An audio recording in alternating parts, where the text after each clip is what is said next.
Hello hello hello, नमस्ते नमस्ते नमस्ते। होप सो आप सब होंगे अच्छे। तो हम लोग आ गए हैं zero to hero for class 10th की सीरीज के सेकंड लेक्चर में, जहां पे आज हम बात करेंगे साइंस वन का second chapter, periodic classification of elements. ठीक है, साइंस वन का सेकंड चैप्टर है, क्लास 10th महाराष्ट्र बोर्ड का। तो इस पे हम बात करेंगे। इसके पहले हमने ग्रेविटेशन पे ऑलरेडी बात करके रखी है। साइंस वन तुम्हें जैसे पता होगा फिजिक्स और केमिस्ट्री में डिवाइड है, तो फिजिक्स का हमने एक चैप्टर ले लिया है जीरो टू हीरो वाली सीरीज में, जो कि ग्रेविटेशन, जहां पे मैंने सारे डेरिवेशन सारे कॉन्सेप्ट पर बात की है। क्वेश्चन प्रैक्टिस उसमें नहीं है, बस सारे कॉन्सेप्ट जितने भी टेक्स्ट बुक में लाइन टू लाइन कोने कोने जहां से सवाल बन सकते हैं, सारे कॉन्सेप्ट पर मैंने बात करके रखी है और ऑलरेडी अपलोडेड है। आज हम लोग बात करेंगे chapter number 2, periodic classification of element, science one का, जो कि केमिस्ट्री के तौर पे पहला चैप्टर है। कैसे साइंस वन केमिस्ट्री फिजिक्स में डिवाइड है। तो बिना समय गवाए हम चालू करते हैं पीरियोडिक क्लासिफिकेशन ऑफ एलिमेंट। सारे कॉन्सेप्ट बात करेंगे, कहां से सवाल बन सकता है, कौन से गिव रीजंस बन सकते हैं, कैसे क्वेश्चंस आ सकते हैं, सारे सवाल जैसे आएंगे और सारे कॉन्सेप्ट पे बात करेंगे। एक एक टेक्स्ट बुक की लाइन, चाहे वो डू यू नो बॉक्स रहे, चाहे ऑलवेज रिमेंबर रहे, चाहे कोई भी लाइन रहे, चाहे कोई भी डायग्राम रहे, सब पे बात करेंगे। तो शुरुआत करते हैं। अभी चैप्टर की शुरुआत करने से पहले तुम्हें 20 एलिमेंट के नाम, जो मॉडर्न पीरियोडिक टेबल में, मैं शुरुआत मॉडर्न पीरियोडिक टेबल से ही करूंगा, और एंड में जो स्टार्टिंग में अपने टेक्स्ट बुक के सीक्वेंस में डॉबलिन, टायर्ड, न्यूलैंड और मेंडेलीव है, उसको ये लेक्चर के एंड में डिस्कस करेंगे। सवाल उस पर भी आता है, शॉर्ट नोट वगैरह, तो उसको हम लोग इस चैप्टर के एंड में डिस्कस करेंगे। शुरुआत हम लोग एमपीटी और जहां से मेजर सवाल बनते हैं, जहां से मेजर क्वेश्चन बोर्ड में आते हैं, उस पर बात करेंगे। तो ये चैप्टर चालू होने से पहले आपको 20 एलिमेंट्स के नाम, उनके एटॉमिक नंबर, उनकी वैलेंसी, उसकी इलेक्ट्रॉनिक कॉन्फ़िगरेशन, ये सब क्या होता है वो याद होना चाहिए। एटॉमिक नंबर 20 एलिमेंट के और सीक्वेंस में याद होना चाहिए। तो उसके लिए मेरे पास ट्रिक्स है, जिसको निमोनिक्स भी बोलते हैं। तो पहले मैं यहाँ पे एटॉमिक नंबर लिख दूं। एटॉमिक नंबर कैसे लिखते हैं, जैसे सीरियल नंबर लिखते हैं, 1 2 3 4, 1 2 3 4 5 6 7। अब दिखाई दे रहा होगा, यस, 7 8 9 10। ठीक है, इधर हम लोग 10 तक देखेंगे। तो इसका 11 12, आई थिंक सो मैंने 30 बोल दिया, पर 20 एलिमेंट्स के नाम तुम्हें याद होने चाहिए। 20 एलिमेंट यानी कैल्शियम तक तुम्हें सब याद होना चाहिए। ठीक है, 12। तो एक तो अच्छे से रफ कर देता हूं ताकि हमें स्पेस अच्छी खासी मिल पाए। ठीक है, क्योंकि हमें क्या क्या लिखना है, उनका सिंबल लिखना है, निमोनिक्स कैसे याद करना है उसको वो भी लिखना है। तो यहाँ पे लिखूंगा 11 12 13 14 16 17 18 19 और 20। तो ये 20 एलिमेंट्स के नाम कैसे याद करना है, ये उनका एटॉमिक नंबर है। क्या है उनका एटॉमिक नंबर, ये कैसे लिखते हैं, जैसे सीरियल नंबर लिखते हैं, लिखते हैं ना 1 2 3 4 लाइन से, तो वैसे लिख देना है। तो इसको याद करने का निमोनिक्स जो है, देखो निमोनिक्स में यहाँ पे लिख सकता हूँ साइड में, इस साइड निमोनिक्स क्या होता है, हाय, हाय, हेलो, लिसन, बीबीसी न्यूज। अब किसी को पता होगा न्यूज चैनल है BBC news, I think so international news channel है। तो BBC news on Friday night. ठीक है, तो ये निमोनिक्स है, hi hello listen BBC news on Friday night. तुम किसी को बोल रहे हाय hello listen BBC news on Friday night. ठीक है, तो याद करने के ट्रिक से, इसमें कुछ लॉजिक नहीं बनता है। तुम्हें 20 एलिमेंट याद करें तो उसके ट्रिक से तुम अपने निमोनिक्स भी बना सकते हो। बहुत अलग अलग निमोनिक्स पड़े हैं। ठीक है, यहाँ पे ये है। अब आगे के कैसे, आगे का मैं निमोनिक्स यहाँ पे लिख देता हूँ, एक मिनट। ठीक है, थोड़ा धीरे धीरे बढ़ेगा। अगर तुम्हें स्पीड स्लो या फास्ट लग रही है तो तुम यूट्यूब पे देख रहे हो, स्लो भी कर सकते हो। अगर मैं ज्यादा फास्ट जा रहा हूँ तो फास्ट जा रहा हूँ, तुम्हें स्लो लग रहा है तो फास्ट भी कर सकते हो। अगर तुम्हें ये सब आता है तो मैं टाइम स्पेन लगा दूंगा 20 एलिमेंट के। अगर तुम्हें नाम याद है, इलेक्ट्रॉनिक कॉन्फ़िगरेशन याद है, वैलेंसी याद है, तो सीधा तुम आगे भी बढ़ सकते हो जो भी टॉपिक्स में तुम्हें डाउट है। ठीक है, तो ये हो गया निमोनिक्स, 10 एलिमेंट याद करने का। फीदर पे क्या आता है, ना, मांगो, अल्लू, से, पेप्सी, सोडा, कोला और काजू कतली। काजू कतली मिठाई खाए रहोगे तो वो है काजू कतली। अब कैसे, इसका नाम कैसे होता है, हाई से होता है हाइड्रोजन। ठीक है, पूरा नाम याद करने की जरूरत है, हाइड्रोजन। हेलो से होता है हीलियम, ये सिंबल से उनके, इधर पे हाई से हाइड्रोजन, हीलियम, लिथियम, बुरा ही लिख लिया जाए। ठीक है, फिर उसके बाद हाय हेलो लिसन बी। देखो पहला वाला जो भी होता है उसको थोड़ा जोर से बोलते हैं, बी बी सी न्यूज। इधर बी से आ जाएगा बेरिलियम, पूरा एलिमेंट का नाम नहीं लिखता, टाइम पास होगा। फिर उसका बोरॉन, ठीक है। सी से होगा कार्बन, एन से नाइट्रोजन, ठीक है, बेरिलियम ही छोड़ दिया। फिर ओ से होता है ऑक्सीजन, एफ से होता है फ्लोरीन, एन से होता है नियोन, ठीक है। वैसे सब नहीं लिख रहा, जो जो लिख दिया पर शॉर्ट फॉर्म उनका नाम तो तुम्हें पता, ये बेरिलियम है, नियोन है। यहाँ पे भी Na तो सोडियम होता है, अभी Na लिख देता हूँ, नहीं तो कंफ्यूजन हो जाएगा।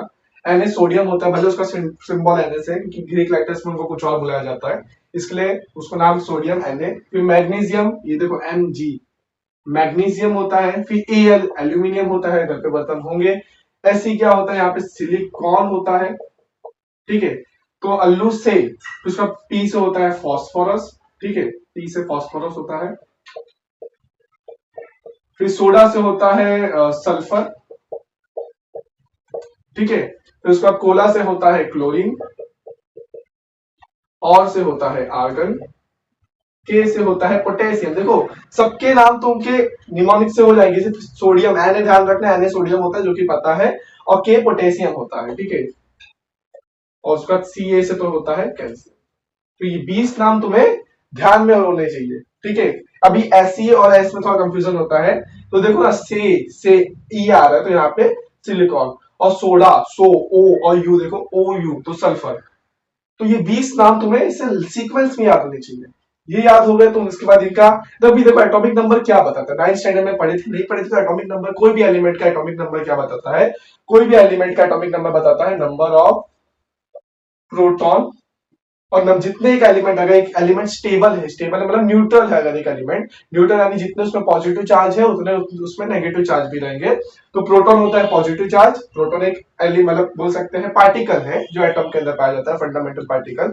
अगर 9th पढ़े हो तो तुम लोग कनेक्ट कर पाओगे, पढ़े हो तो, नहीं पढ़े हो तो भी बता दो। प्रोटॉन क्या होता है, एलिमेंट होता है एक, ये सब क्या है, एटम है, तो एटम के अंदर पार्टिकल्स होते हैं, fundamental particle, proton, neutron, electron. तो प्रोटॉन क्या होता है, पॉजिटिव चार्ज, प्लस होता है।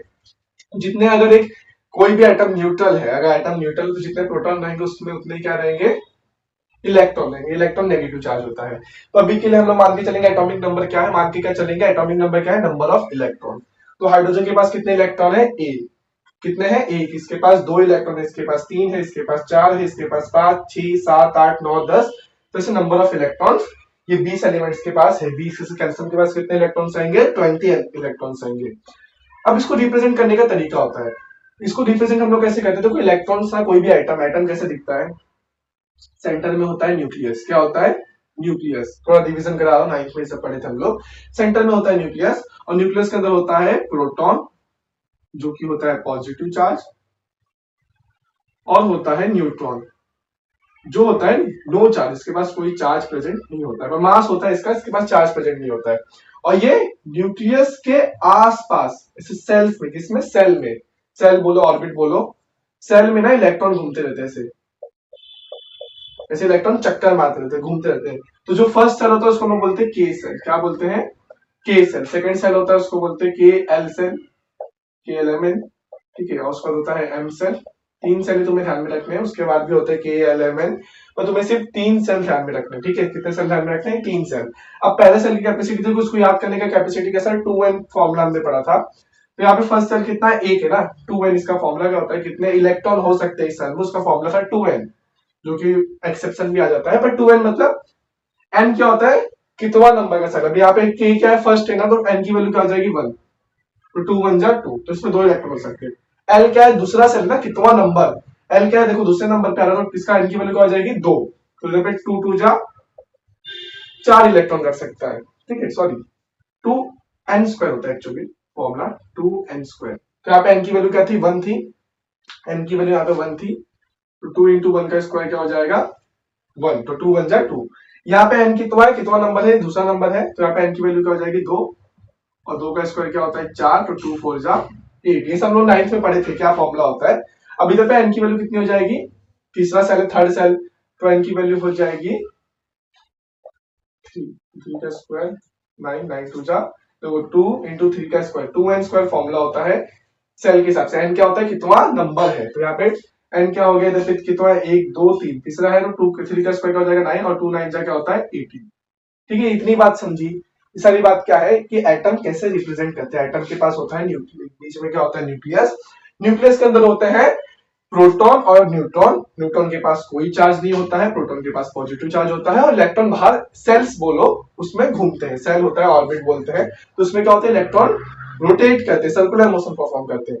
अब कौन से सेल में कितने इलेक्ट्रॉन आएंगे उसके लिए हमारे पास फॉर्मूला होता है 2n²। तो पहला सेल मतलब n क्या रिप्रेजेंट करता है, कितने नंबर का सेल है, first shell, second shell, third shell, कितने नंबर का सेल है। के सेल फर्स्ट सेल होता है तो n की वैल्यू हो जाएगी 1, तो n की जगह 1 पुट करेंगे तो बेसिक मैक्सिस में 2 इलेक्ट्रॉन आएंगे। वैसे तो याद करो कि k में तुम यहाँ पे ध्यान में रख लो, k में 2 इलेक्ट्रॉन आते हैं, l में कितने इलेक्ट्रॉन आते हैं अभी हमने सॉल्व किया 8 आते हैं, और m में 18 आते हैं, पर 18 वो रखता नहीं है, इसके ऊपर गिव रीजन है।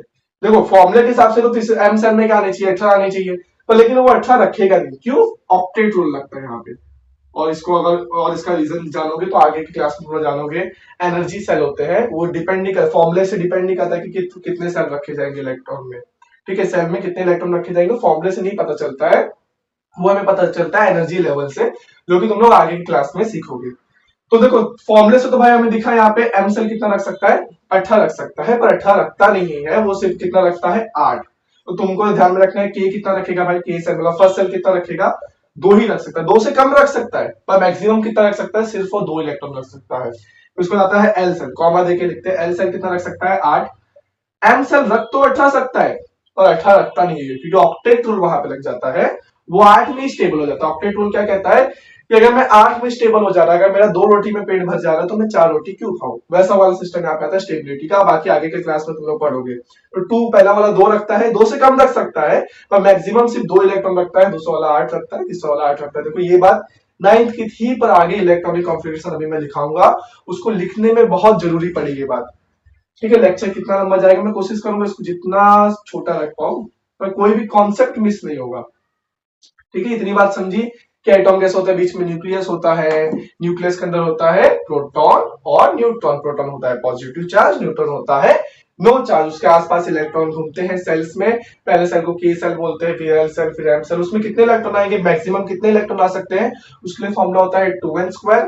तो n क्या होता है, कितने नंबर का इलेक्ट्रॉन है, उस हिसाब से पहले में तो 2 आने चाहिए, फॉर्मूला लगा के देख लो, दूसरे में कितना आने चाहिए 8 आने चाहिए, और तीसरे में 18 आने चाहिए, बट आते हैं 8। इसके ऊपर गिव रीजन भी है तुम्हें कि भाई तीसरे सेल में 18 आने चाहिए, 8 ही क्यों आते हैं, क्योंकि वहां पे ऑक्टेट रूल लग जाता है। और आगे की क्लास में तुम लोग पढ़ोगे डीप में कि एनर्जी लेवल का डिफरेंस होता है, फॉर्मूले से कुछ भी नहीं होता है, और ये ट्रिक्स पढ़े। अब हम लोग निकालेंगे इसका इलेक्ट्रॉनिक कॉन्फ़िगरेशन कि एक इलेक्ट्रॉन एटॉम में रखेंगे कैसे। अब कॉमन सेंस है, एक इलेक्ट्रॉन है तुम्हारे पास, तो सबसे पहले कैसे होता है, तो पहले सेल में रखोगे, फिर दूसरे सेल में जाओगे, फिर तीसरे सेल में जाओगे, first orbit, second orbit, third orbit, जैसे पहले से चालू करेंगे। तो किस में जाएगा, के सेल में जाएगा। अब के सेल कितना रख सकता है, 2 रख सकता है, मैक्सिमम 2 रख सकता है, तो 2 से कम भी रख सकता है, तो उसका क्या हो जाएगा सिर्फ इलेक्ट्रॉनिक कॉन्फ़िगरेशन 1, क्योंकि के सेल में क्या 2 रखने की कैपेसिटी एक रहती है। अब हीलियम के पास कितने इलेक्ट्रॉन है, 2, तो दूसरा भी तो फर्स्ट पहले क्या होगा, पहले के सेल भरता है, पहले तो के सेल पे रखेंगे इलेक्ट्रॉन, फिर के भर गया, के की पेड़ भर गया, के का कितना था कैपेसिटी 2 था, फिर के की कैपेसिटी भर गई तो एल में जाएंगे, एल की कैपेसिटी भर गई तो एम में जाएंगे, धीरे धीरे जाएंगे। तो हीलियम 2 है भाई, के पूरा रख सकता है तो के ही रखेगा। फिर लिथियम आ गए, अब लिथियम में एक और सेल ऐड हो जाएगा भाई, के का तो पेड़ भर गया ना 2 इलेक्ट्रॉन से, फिर एल आएगा, तो 2 पहले तो के में 2 रख देंगे, इसके 3 है ना, तो 2 के में रख देंगे। अब के का पेड़ भर गया, के बोलेगा अब मैं और दे दूंगा, एल को 2, तो एल 8 रख सकता है, तो एल में हम लोग अभी इसके पास तो 8 है नहीं उसमें, तो ये 1 रखेगा, ठीक है।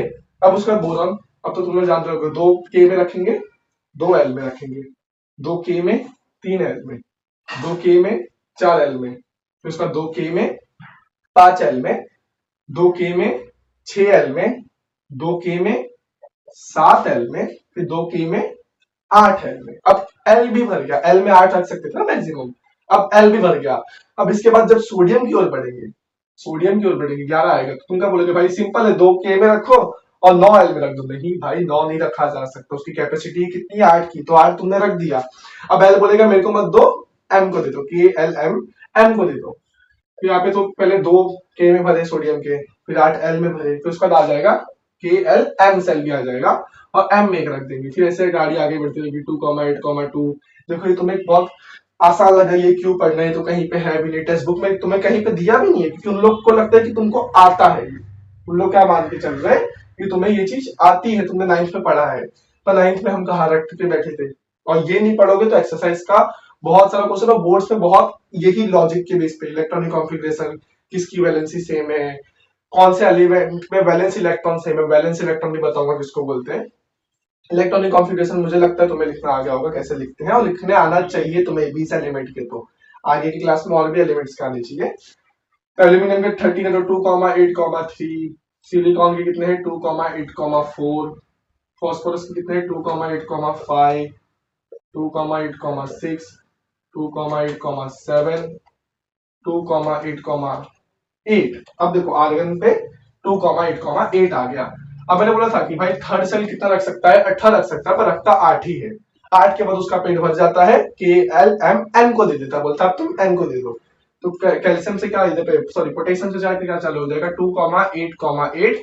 के एल एम एम का भी 8 में पेट भर गया, वैसे तो 18 कैपेसिटी थी पर 8 में ऑक्टेट की वजह से पेट भर गया, उसकी कैपेसिटी फुल हो गई। वो बोलेगा के एल एम एन को दे दो, तो एन को दे देगा भाई, क्योंकि इसके पास कितने थे 19 थे ना, तो 2,8,8 कितने हुए 18 ही हुए, और एक इलेक्ट्रॉन एन को दे देगा। तो इसके बाद 2,8,8,2, ठीक है। तो यहाँ पे पोटेशियम भी आ गया, कैल्शियम भी आ गया, तो ये सबका हमने इलेक्ट्रॉनिक कॉन्फ़िगरेशन लिख दिया। अब वैलेंस इलेक्ट्रॉन किसको बोलते हैं और वैलेंसी किसको बोलते हैं ये देख लो, ठीक है। तो अभी मैं तुमको बताया कि बीच में न्यूक्लियस होता है, फिर फर्स्ट सेल होता है जिसमें 2 इलेक्ट्रॉन होते हैं, फिर सेकंड सेल होता है जिसमें 4 होते हैं, फिर थर्ड सेल होता है। अब वैलेंस इलेक्ट्रॉन किसको बोलते हैं, सबसे बाहर वाला सेल। अब किसी में बाहर वाला सेल ये हो सकता है, किसी के पास अगर ये सेल बना ही नहीं हो, थर्ड सेल बना ही नहीं हो, जैसे हीलियम वगैरह, इधर पे देखो ना लिथियम वगैरह, तो किसी के पास ये सेल बना ही ना हो, तो इधर पे क्या हो सकता है, ये आउटर मोस्ट जो भी सबसे बाहर वाला, अभी इधर लिखने पे बताऊं सबसे बाहर वाला जो है ना, देखो सबसे बाहर वाले सेल्स यही सब है ना जिसमें इलेक्ट्रॉन है।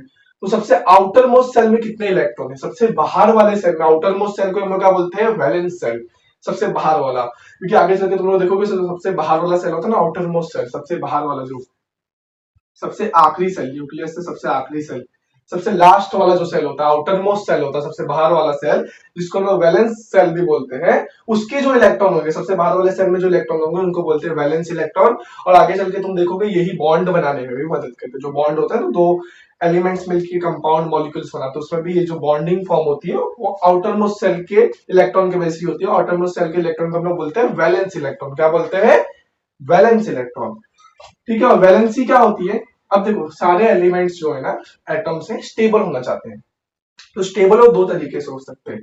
या देखो स्टेबिलिटी के लिए वो दो तरीका आजमा सकते हैं। कौन सा दो तरीका, या तो अपने सेल में 2 इलेक्ट्रॉन रखे, डुप्लेट कंप्लीट कर ले, डुप्लेट कंप्लीट कर ले, इसको डुप्लेट बोलते हैं। 2 इलेक्ट्रॉन रखे कौन से सेल में, फर्स्ट सेल में, क्योंकि मतलब कैपेसिटी फुल हो जाए, के की कैपेसिटी 2 रखने की थी वो 2 रख ले, एल की मतलब जिस सारे सेल्स का पेट भर जाए, इन द सेंस सारे सेल का पेट भर जाए, जिसकी जितनी कैपेसिटी थी उसको उतना इलेक्ट्रॉन मिल जाए, तो वो क्या हो जाएगी, स्टेबल। अब के सेल की कितनी कैपेसिटी थी 2 इलेक्ट्रॉन रखने की, वो 2 रख लिया तो वो स्टेबल हो जाएगा। तो 2 रख के जो स्टेबल होता है उसको बोलते हैं डुप्लेट। और जो 8 रखे, देखो उसका तो 8 था ना, सेकंड का भी 8 था, थर्ड का भी 8 था, पर लेकिन 8 में खुश हो जाता था, तो सब लोग की कैपेसिटी फुल हो जाए, 8 रख के जो खुश होता है उसको बोलते हैं ऑक्टेट स्टेट, ठीक है। तो स्टेबिलिटी पाना चाहते हैं सारे एटम्स, क्या क्या पाना चाहते हैं, स्टेबिलिटी पाना चाहते हैं। इसके लिए तो स्टेबिलिटी पाना मतलब जितना कैपेसिटी उतना पेट भर के रख ले, जितने इलेक्ट्रॉन की उनकी कैपेसिटी उतने इलेक्ट्रॉन वो अपने पास रख ले, तो स्टेबल कहलाते हैं। अब देखो वैलेंसी कैसे निकालेंगे, अब स्टेबल होने के लिए ना उन लोग या तो कहते हैं इलेक्ट्रॉन लूज करते हैं या तो इलेक्ट्रॉन ले लेते हैं। इलेक्ट्रॉन या तो लूज करेंगे या तो इलेक्ट्रॉन ले लेंगे। भाई स्टेबल होना है उसके पास जितने इलेक्ट्रॉन की कमी है उसका पेट भरने के लिए, समझ जाओ इसको 8 चाहिए, इसके पास सिर्फ 3 ही है, तो ये क्या करेगा, या तो किसी से क्या करेगा 5 ले लेगा, या तो किसी को 3 दे देगा। 2 ऑप्शन है इसके पास, तो वैसे वो देखता है कौन सा ऑप्शन आसान है, ठीक है। तो अभी ये देखेंगे वैलेंसी। अब देखो ये हाइड्रोजन है, हाइड्रोजन के पास 1 है, अब उसको भाई के नजदीक वाला उसको, तो ऐसे तो उसको कंप्लीट होने के लिए बहुत ही इलेक्ट्रॉन चाहिए, पर के में है, के में सिर्फ 1 इलेक्ट्रॉन है, पर के को कंप्लीट होने के लिए कितना चाहिए, 2 चाहिए, के की कैपेसिटी 2 की, तो उसको 1 इलेक्ट्रॉन और चाहिए रहेगा। तो हाइड्रोजन क्या करता है, 1 इलेक्ट्रॉन छोड़ भी सकता है, छोड़ देगा तो उसके पास कुछ भी इलेक्ट्रॉन नहीं है, खुश हो जाएगा, या तो 1 इलेक्ट्रॉन ले भी सकता है, तो उसकी वैलेंसी कितनी है 1, ठीक है। अब इसके पास तो 2 है, हीलियम के पास के में 2 होने चाहिए और इसके पास 2 है, तो ये खुश है, इसको और नहीं चाहिए, इसको एल वगैरह सेल तो है ही ना, बना ही नहीं ना इसके पास एल सेल, के सेल था, के सेल में 2 इलेक्ट्रॉन होने चाहिए, इसके पास 2 इलेक्ट्रॉन है, तो ये खुश है, इसको कोई भी इलेक्ट्रॉन ना ही किसी से चाहिए, ना ही इसको इलेक्ट्रॉन देना है, तो इसकी वैलेंसी 0 है। अब आगे बात करेंगे नोबल गैस इन लोग। तो नोबल गैस कैसे, हीलियम हो गया, आर्गन हो गया, नियॉन हो गया, इन लोग का जो भी वैलेंसी होता है जीरो होता है, लोग सेटी से स्टेबल होते हैं बहुत, ठीक है, इसको इनर्ट गैस भी बोलते हैं। अब लिथियम के पास देखो के सेल तो उसका कंप्लीट है, और के एल सेल जो है उसमें कितने होने चाहिए, 8 होने चाहिए, पर बेचारे के पास एक है। अब इसके पास दो तरीके हैं अपने आप को स्टेबल करने के, दो तरीके, या तो ये किसी से 7 इलेक्ट्रॉन ले ले, 7 इलेक्ट्रॉन लेके अपने आप का ऑक्टेट कंप्लीट कर ले, यानी 8 इलेक्ट्रॉन कंप्लीट कर ले एल में, या तो ये एक इलेक्ट्रॉन छोड़ दे। अगर एक इलेक्ट्रॉन छोड़ देगा तो के बचेगा इसके पास, और के में तो ये सेटिस्फाई था ही, मतलब के में तो ये स्टेबल था ही, के में तो ये स्टेबल था ही, तो ये क्या करेगा, एक इलेक्ट्रॉन को छोड़ देगा, चले जा भाई तू, मैं के में 2 इलेक्ट्रॉन है, मेरे दोनों इलेक्ट्रॉन स्टेबल है, के की कैपेसिटी फुल है, तो के अगर मेरे पास रहेगा तो मैं स्टेबल रहूंगा, तो ये एक इलेक्ट्रॉन को छोड़ देता है, और जितने इलेक्ट्रॉन को छोड़ता है या जितने इलेक्ट्रॉन को लेता है वही उसकी वैलेंसी कहलाती है, ठीक है।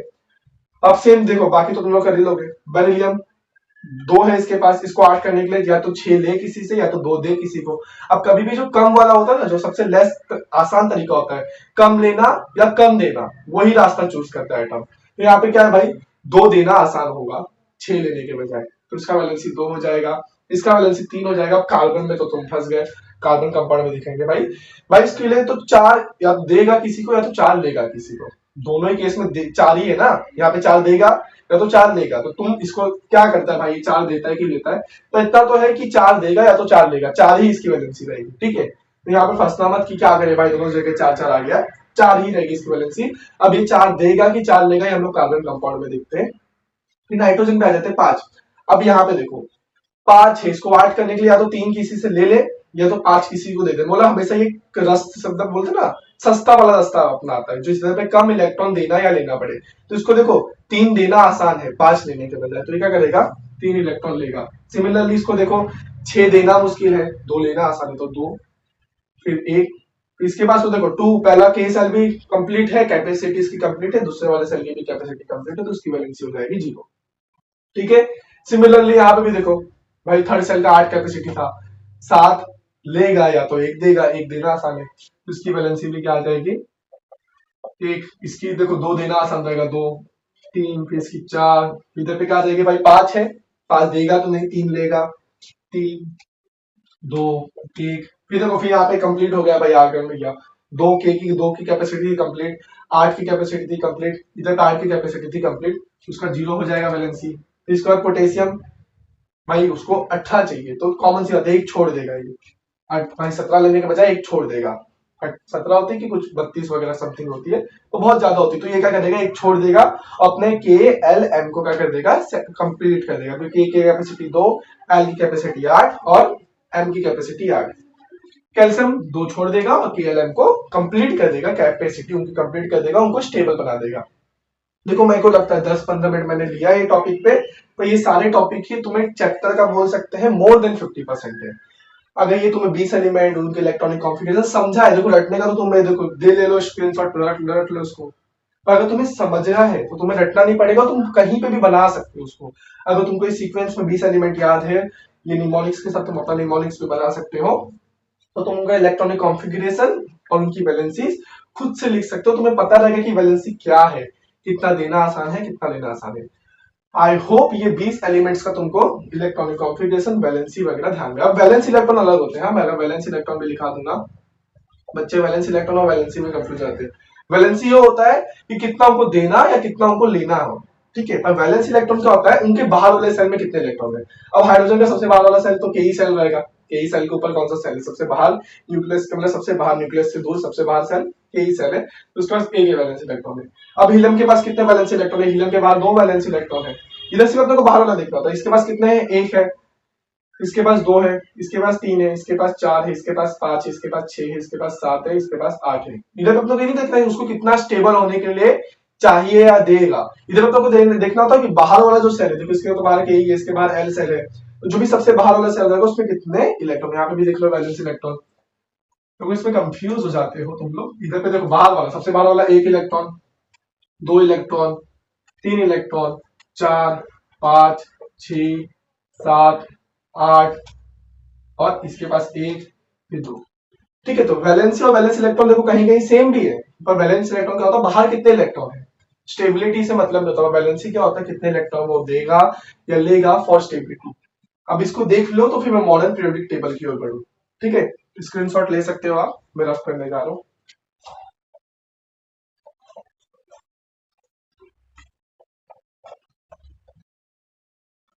बहुत छोटा छोटा तो नहीं आया है, ठीक है तुम देख सकते हो, ज्यादा छोटा छोटा नहीं लिखा हूं मैं। ठीक है, अब एमपीटी की ओर बढ़ते हैं, मॉडर्न पीरियोडिक टेबल। ये अगर तुम्हें ध्यान में है तो उसके बाद की सारी बातें तुम्हें समझेगी, समझ में आएंगी। ठीक है, आगे बढ़ते हैं मॉडर्न पीरियोडिक टेबल पे। किस पे बढ़ते हैं? Modern periodic table. इसको पढ़ने में अपने को कुछ 25 मिनट लगे, जो भी हमने पढ़ा, electronic configuration, valency, valence electron, 20 elements के नाम। पर ध्यान में रखो पूरे चैप्टर में यही पूरी चीज इंपॉर्टेंट है। ये हर चीजों में लगेगी, जो भी हम लोग टॉपिक्स पढ़ेंगे भी सब में तुम्हें कहीं इलेक्ट्रॉनिक कॉन्फ़िगरेशन, कहीं वैलेंसी, कहीं वैलेंस इलेक्ट्रॉन लगने वाले हैं। और वैसे तो बहुत 118 एलिमेंट अपने मॉडर्न पीरियोडिक टेबल में, पर तुम्हें सिर्फ 20 एलिमेंट्स की सारी चीजें ध्यान में रखनी है। और रटना है तो रट सकते हो, पूरा चैप्टर रट सकते हो, पर मैंने तुम्हें समझाया, देखो 20 एलिमेंट के नाम सीक्वेंस में याद करना तो रटना पड़ेगा अपने को। 20 लोग के नाम एक साथ याद करना, उसके लिए निमोनिक से तुम ये वाला फॉलो कर सकते हो जो मैंने अभी लिखाया, तो अपना बना सकते हो। बाकी उसका एटॉमिक नंबर तो याद नहीं करना पड़ा, उसको कैसे लिखते हैं, इलेक्ट्रॉनिक कॉन्फ़िगरेशन कैसे वैलेंसी निकालते, कैसे वैलेंस इलेक्ट्रॉन निकालते, वैलेंसी होता क्या है, ये सारी चीजें हमने सीखा। अब हम बढ़ रहे हैं चैप्टर के एक और में। देखो मेजर पार्ट यही था, मेजर पार्ट में इस पे डायरेक्ट सवाल भी आते हैं, इनडायरेक्टली तो हर क्वेश्चन में ही छुपा रहेगा जो भी हमने पढ़ा 20 से 25 मिनट लगा के। पर मॉडर्न प्रेडिक्टेबल अभी बोल सकते हैं चैप्टर मेजरली चालू है, उन्होंने चैप्टर तो ऊपर ऊपर बता दिया कि उनको लगा कि बच्चे लोग को आता है, तो हम जिसका 9th का बेसिक स्ट्रॉन्ग नहीं है उसको ये सारी चीजें ऊपर से जाएगी और रट लेगा फिर एट द एंड। तो अभी मॉडर्न पीरियोडिक टेबल पढ़ते हैं, जो डॉबरेनर है, न्यूलैंड है, मेंडेलीव है, उसको मैं एंड के ऑफ लेक्चर कराऊंगा, उस पर भी सवाल आते हैं पर मैं एंड में कराऊंगा, सीक्वेंस मेरा कुछ ऐसा रहेगा। बाकी वो तीनों जो साइंटिस्ट हैं जो जिन्होंने भी मॉडर्न अपना पीरियोडिक टेबल बनाया था, एलिमेंट को अरेंज किया था, उसको हम लोग एंड में पढ़ेंगे। तो मॉडर्न पीरियोडिक टेबल वो टेबल है जो एलिमेंट को अरेंज करता है, अपने पास जो भी आइटम्स अभी तक टिल नाउ 118 एलिमेंट हम लोग के पास है, 118 एलिमेंट आज तक हमारे पास है। अभी टेबल बनाया किसने था? ये टेबल बनाया था हेनरी मोसले ने, 1930 कुछ बनाया था, डेट एग्जैक्टली मुझे ध्यान में नहीं है, पर 1913 में कुछ इन्होंने बनाया था, और इन्होंने पूरा बनाया भी नहीं था, इसके पीछे भी कहानी, इन्होंने थोड़ा बहुत टेबल बना के फिर वर्ल्ड वॉर वन में चले गए थे, ऐसा कुछ कहानी था। अब इसका जो लॉ होता है ना, मॉडर्न पीरियोडिक लॉ, किस लॉ पे बनाया था इन्होंने ना? हर एटम्स का, हर एलिमेंट का एटॉमिक नंबर लिया था, तो इन्होंने बोला था प्रॉपर्टीज ऑफ एलिमेंट। देखो सारी चीजें मैं लिखा नहीं रहा हूँ यहाँ पे, मैं मेन मेन चीजें तो मैं लिखाऊंगा, बाकी तो टेक्स्ट बुक तुम्हें रीड करनी है, और हर देखो चीजें अगर समझ गई हैं, टेक्स्ट बुक एक बार दो बार रीड करो और फिर सवाल लगाओ। पीवाईक्यूज लगाना, पीवाईक्यू तुम्हें ऐप पे मिल जाएगा, तुम्हें चैप्टर वाइज पीवाईक्यू मिल जाएगा तुम्हें ऐप पे, तुम्हें एक्सरसाइज लगाना है, तुम्हें सैंपल पेपर लगाना है, तो एक्सरसाइज तो तुम्हारी टेक्स्ट बुक में है ही, बाकी सारी चीज पीवाईक्यू सैंपल पेपर सब तुम्हें ऐप पे मिल जाएगा, फ्री में मिल जाएगा। जाना है वहां पे, सेक्शन है पीवाईक्यू का, सैंपल पेपर का, वहां से तुम डाउनलोड कर सकते हो फ्री में। ठीक है, तो ये सब तुम्हें लगा के देखना, तभी तुम्हें मालूम पड़ेगा कि तुम्हारा चैप्टर हो गया है। ठीक है, बाकी लिखाने का तो पूरी पोथिया पूरी टेक्स्ट बुक लिखाते बैठो यहाँ पे, स्कूल में भी तो वही काम होता है ना, नोट्स वगैरह कंप्लीट करना, चीजों को समझने पे ध्यान दो। तो modern periodic table Henry Mosle ने क्या बोला था? Properties of element depends upon their atomic number. अब इसके पहले जितने भी साइंटिस्ट आए थे, जो भी हम लोग आगे पढ़ेंगे भी, चाहे डॉबरेनर आया था, चाहे न्यूलैंड आया था, चाहे मेंडलीव आया था, सबने जो टेबल बनाया था उसमें जो मेन उन्होंने प्रॉपर्टीज एलिमेंट की जो कंसीडर की थी, उनके एटॉमिक मास से कंसीडर की थी। किससे कंसीडर की थी? एटॉमिक मास से। पर उन लोग की भी गलती नहीं थी, क्योंकि उस समय तक एटॉमिक नंबर करके कोई चीज थी डिस्कवर ही नहीं हुआ था, क्योंकि उस समय प्रोटॉन और इलेक्ट्रॉन करके चीजें डिस्कवर, एक्सरेटिव एक्सपेरिमेंट में तो मालूम पड़ा कि प्रोटॉन होता है न्यूक्लियस के अंदर, और प्रोटॉन ज्यादा फंडामेंटल पार्टिकल है एक एटम का। तो ये सारी चीजें बाद में धीरे धीरे जाके मालूम पड़ी ना, एक्सपेरिमेंट हुए, तो उन लोगों की भी गलती थी, तो उन्होंने मास नंबर मान लिया, तो उसकी वजह से बहुत प्रॉब्लम्स भी हुई थी, वो भी हम लोग आगे देखेंगे। तो फिलहाल modern periodic table Henry Mosle ने बनाई थी, और उसमें जो उन्होंने मेन रखा था वो रखा था एटॉमिक नंबर को। किसको रखा था? एटॉमिक नंबर को। प्रॉपर्टीज जो एलिमेंट्स की देखा था उनके एटॉमिक नंबर के हिसाब से देखा था। अब एटॉमिक नंबर तो सीरियल में होते हैं 1 2 3, तो मॉडर्न पीरियोडिक टेबल देखो बनाना सीख लो मोटा मोटा। क्या करने का इन्होंने क्या किया? 7 पीरियड्स, कैसे? कॉलम वाइज, कॉलम वन इधर, सॉरी रो, देखो ये रो होता है, ये कॉलम होता है, ये रो होता है, रो वन, रो टू, और ये होता है कॉलम। ठीक है, तो इन्होंने क्या किया? 7 रो, एक रो देखो, first row, second row, third row, fourth row, fifth row, sixth row, और नीचे सेवेंथ रो। ऐसे 7 रो बनाया और सातों रो क्या बोला, पीरियड 1, पीरियड 2, पीरियड 3, ऐसे period 4, period 5, period 6, period 7, 7 periods में नाम दिया। और ऐसे में वो देखो इधर पे इसको इधर रो बनाया और फिर ऐसे वर्टिकल लाइंस में इन्होंने क्या बनाया, कॉलम बनाया। क्या बनाया, कॉलम। ये वर्टिकल लाइन में उन्होंने क्या बनाया, ग्रुप बनाया। और हॉरिजॉन्टली उन्होंने क्या बनाया, रो। देखो हॉरिजॉन्टली रो है और वर्टिकली क्या बनाया, ग्रुप। ठीक है, खड़े खड़े में ग्रुप बनाया और सोए हुए में क्या बनाया, पीरियड्स बनाया। तो ऐसे ग्रुप्स कितने बनाया भाई, ग्रुप 1, ग्रुप 2, ग्रुप 3, ऐसे 18 ग्रुप्स बनाए। ध्यान रहे ग्रुप्स 1 में पूरे 7 के 7 एलिमेंट्स थे, ग्रुप 2 में एक कम हो गए थे, फिर उसका ग्रुप 3 से 2 कम हो गए थे ऐसे। ठीक है, इसे मिटा देना ऐसे। फिर सीधा फिर ग्रुप 13 जब आएगा ना, ग्रुप 13 वहां पे सीधा एक बढ़ाना है ऐसे। और ग्रुप 13 से फिर लास्ट वाला जो ग्रुप आएगा, ग्रुप 18, उसमें पूरा ग्रुप फर्स्ट जैसा कर देना। तो कुछ ऐसा मोटा मोट स्केलेटन, इसको बोलते हैं स्केलेटन। इसको पूरा मॉडर्न पीरियडिक टेबल बोलेंगे हम लोग, इसको बोलेंगे स्केलेटन। ये स्केलेटन होता है ऐसा मॉडर्न पीरियडिक टेबल का। और यहाँ से ग्रुप डी ब्लॉक सीरीज, अभी डी ब्लॉक देखेंगे, यहाँ से ना 2 सीरीज भी नीचे आती है, नीचे ना 2 सीरीज भी आती है, मतलब ये एक पीरियोडिक टेबल से निकल के 2 सीरीज नीचे आती है। अब यहाँ पे ब्लॉक्स में डिवाइड कर दिया, पूरा पीरियोडिक टेबल बनाया। कितने पीरियोडिक टेबल में कितने एलिमेंट्स थे, मॉडर्न पीरियोडिक टेबल में 108 एलिमेंट। जब कुछ ऐसा स्केलेटन था, तुम्हारे टेक्स्ट बुक में भी बना रहेगा मॉडर्न पीरियोडिक टेबल का ऐसा स्केलेटन, और क्वेश्चंस में भी तुम मोटा मोटा ऐसा स्केलेटन बना के बता दोगे, बहुत अच्छा लगेगा। ऐसा 18 फटाफट फटाफट क्या करने का, वर्टिकल लाइंस खींचने का, 7 हॉरिजॉन्टल लाइंस खींचने का, नीचे 2 और क्या करने का, 2 लाइन और खींचने का, फिर उसके बाद इधर पे डिवाइड करने का, कितना 18 ग्रुप्स में। तो ऐसे नीचे ऊपर खींच के स्केलेटन मोटा मोटा एलिमेंट्स के नाम लिखना, तो 1 से लेकर के 20 तक तुम लिख सकते हो यहाँ पे। ठीक है, 1 से लेकर के 20 स्केलेटन बना दो, ज्यादा टाइम नहीं लगेगा, आंसर जो तुम लिखते हो उसको अच्छे से एक्सप्रेस करेगा ये। तो यहाँ पे देखो, यही पे पूरी कहानी घुमाऊंगा। इधर प्रॉपर्टीज तो तुम्हें पता रहेगा, यही टेबल में मैं पूरी कहानी घुमाऊंगा तुम्हें। Group 1, group 2, group 3। अच्छा, ग्रुप 1 को ना नाम क्या, ग्रुप 1 जो ग्रुप 1 के एलिमेंट थे उनको नाम बोलते थे हम लोग अल्कालिन मेटल। क्या बोलते थे, अल्कालिन मेटल। ग्रुप 2 वालों को हम लोग बोलते थे अल्कालिन अर्थ मेटल। क्या बोलते थे, अल्कालिन अर्थ मेटल। इनके नाम भी तो तुम याद कर लोगे। इसका था है हेलिना, नहीं सॉरी सॉरी सॉरी, हेलिना के उधर पे। इसका बीटा, मांगे, कार, स्कूटर, बाप, राजी करके था। और इसका भी कुछ तो था, हाइड्रोजन, हाँ हेलिना, बराबर, हेलिना के आरबीसी फरार करके, ये तुम ध्यान में रख सकते हो। देखो हेलिना के आरबीसी फरार, बेटा मांगे का स्कूटर बाप राजी, इसे तुम ग्रुप वाइज भी ध्यान में रख सकते हो। तो ग्रुप 1 का नाम अल्कालिन मेटल होता है, ग्रुप 2 का नाम अल्कालिन अर्थ मेटल होता है। पहले मैं स्ट्रक्चर में बात कर लेता हूँ। स्ट्रक्चर कैसा होता है कि भाई 7 वर्टिकल्स लाइन होती है, सॉरी 7 क्या होता है, हॉरिजॉन्टल लाइन होती है जिसको हम लोग पीरियड्स बोलते हैं, और 18 वर्टिकल्स लाइन होती है जिसको हम लोग क्या बोलते हैं, ग्रुप्स। ठीक है, कॉलम होते हैं, रोज होते हैं। तो इधर पे जो हॉरिजॉन्टल लाइन है, सोई हुई लाइन, उसको हम लोग क्या बोलते हैं, पीरियड्स।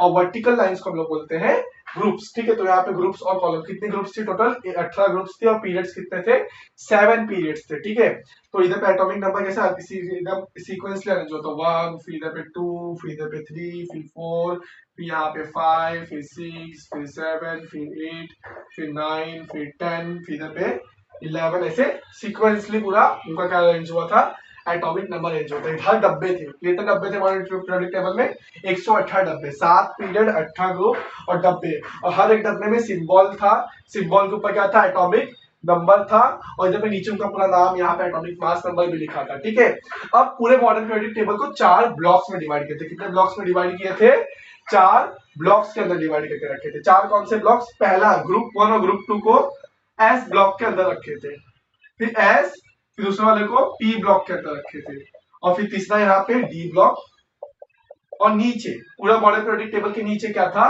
F block. ठीक है, एस ब्लॉक, देखो S P D F, S P D F, S P D F. अब एस ब्लॉक में ग्रुप 1 ग्रुप 2 थे, पी ब्लॉक में ग्रुप 13 से ग्रुप 18 तक थे, और डी ब्लॉक में बीच वाले थे। अच्छा, डी ब्लॉक के एलिमेंट्स को हम लोग ट्रांजिशन एलिमेंट भी बोलते हैं। क्यों ट्रांजिशन एलिमेंट बोलते हैं, कि तुम लोग आगे की क्लास में सीखोगे।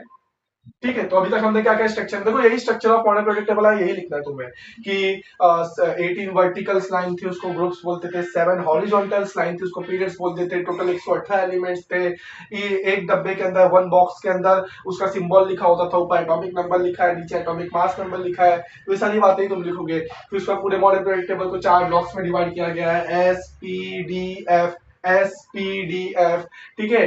अब उसका बोलोगे कि यहाँ पे पी ब्लॉक के अंदर एक जिगजैग लाइन प्रेजेंट होती है, यहाँ पे क्या होती है, एक ऐसे जिगजैग लाइन प्रेजेंट होती है। अब ये जिगजैग लाइन क्या करती है बताओ, देखो जिगजैग लाइन कौन से ब्लॉक में प्रेजेंट होती है भाई, पी ब्लॉक में। सब सवाल आएंगे बेसिक बेसिक की जिगजैग लाइन किस ब्लॉक में प्रेजेंट होती है, पी ब्लॉक में। अब ये जिगजैग लाइन क्या करती है बताओ, तीन एलिमेंट्स को डिवाइड करती है। कौन से तीन एलिमेंट्स, देखो मेटल होते हैं, नॉन मेटल होते हैं और मेटलॉइड होता है।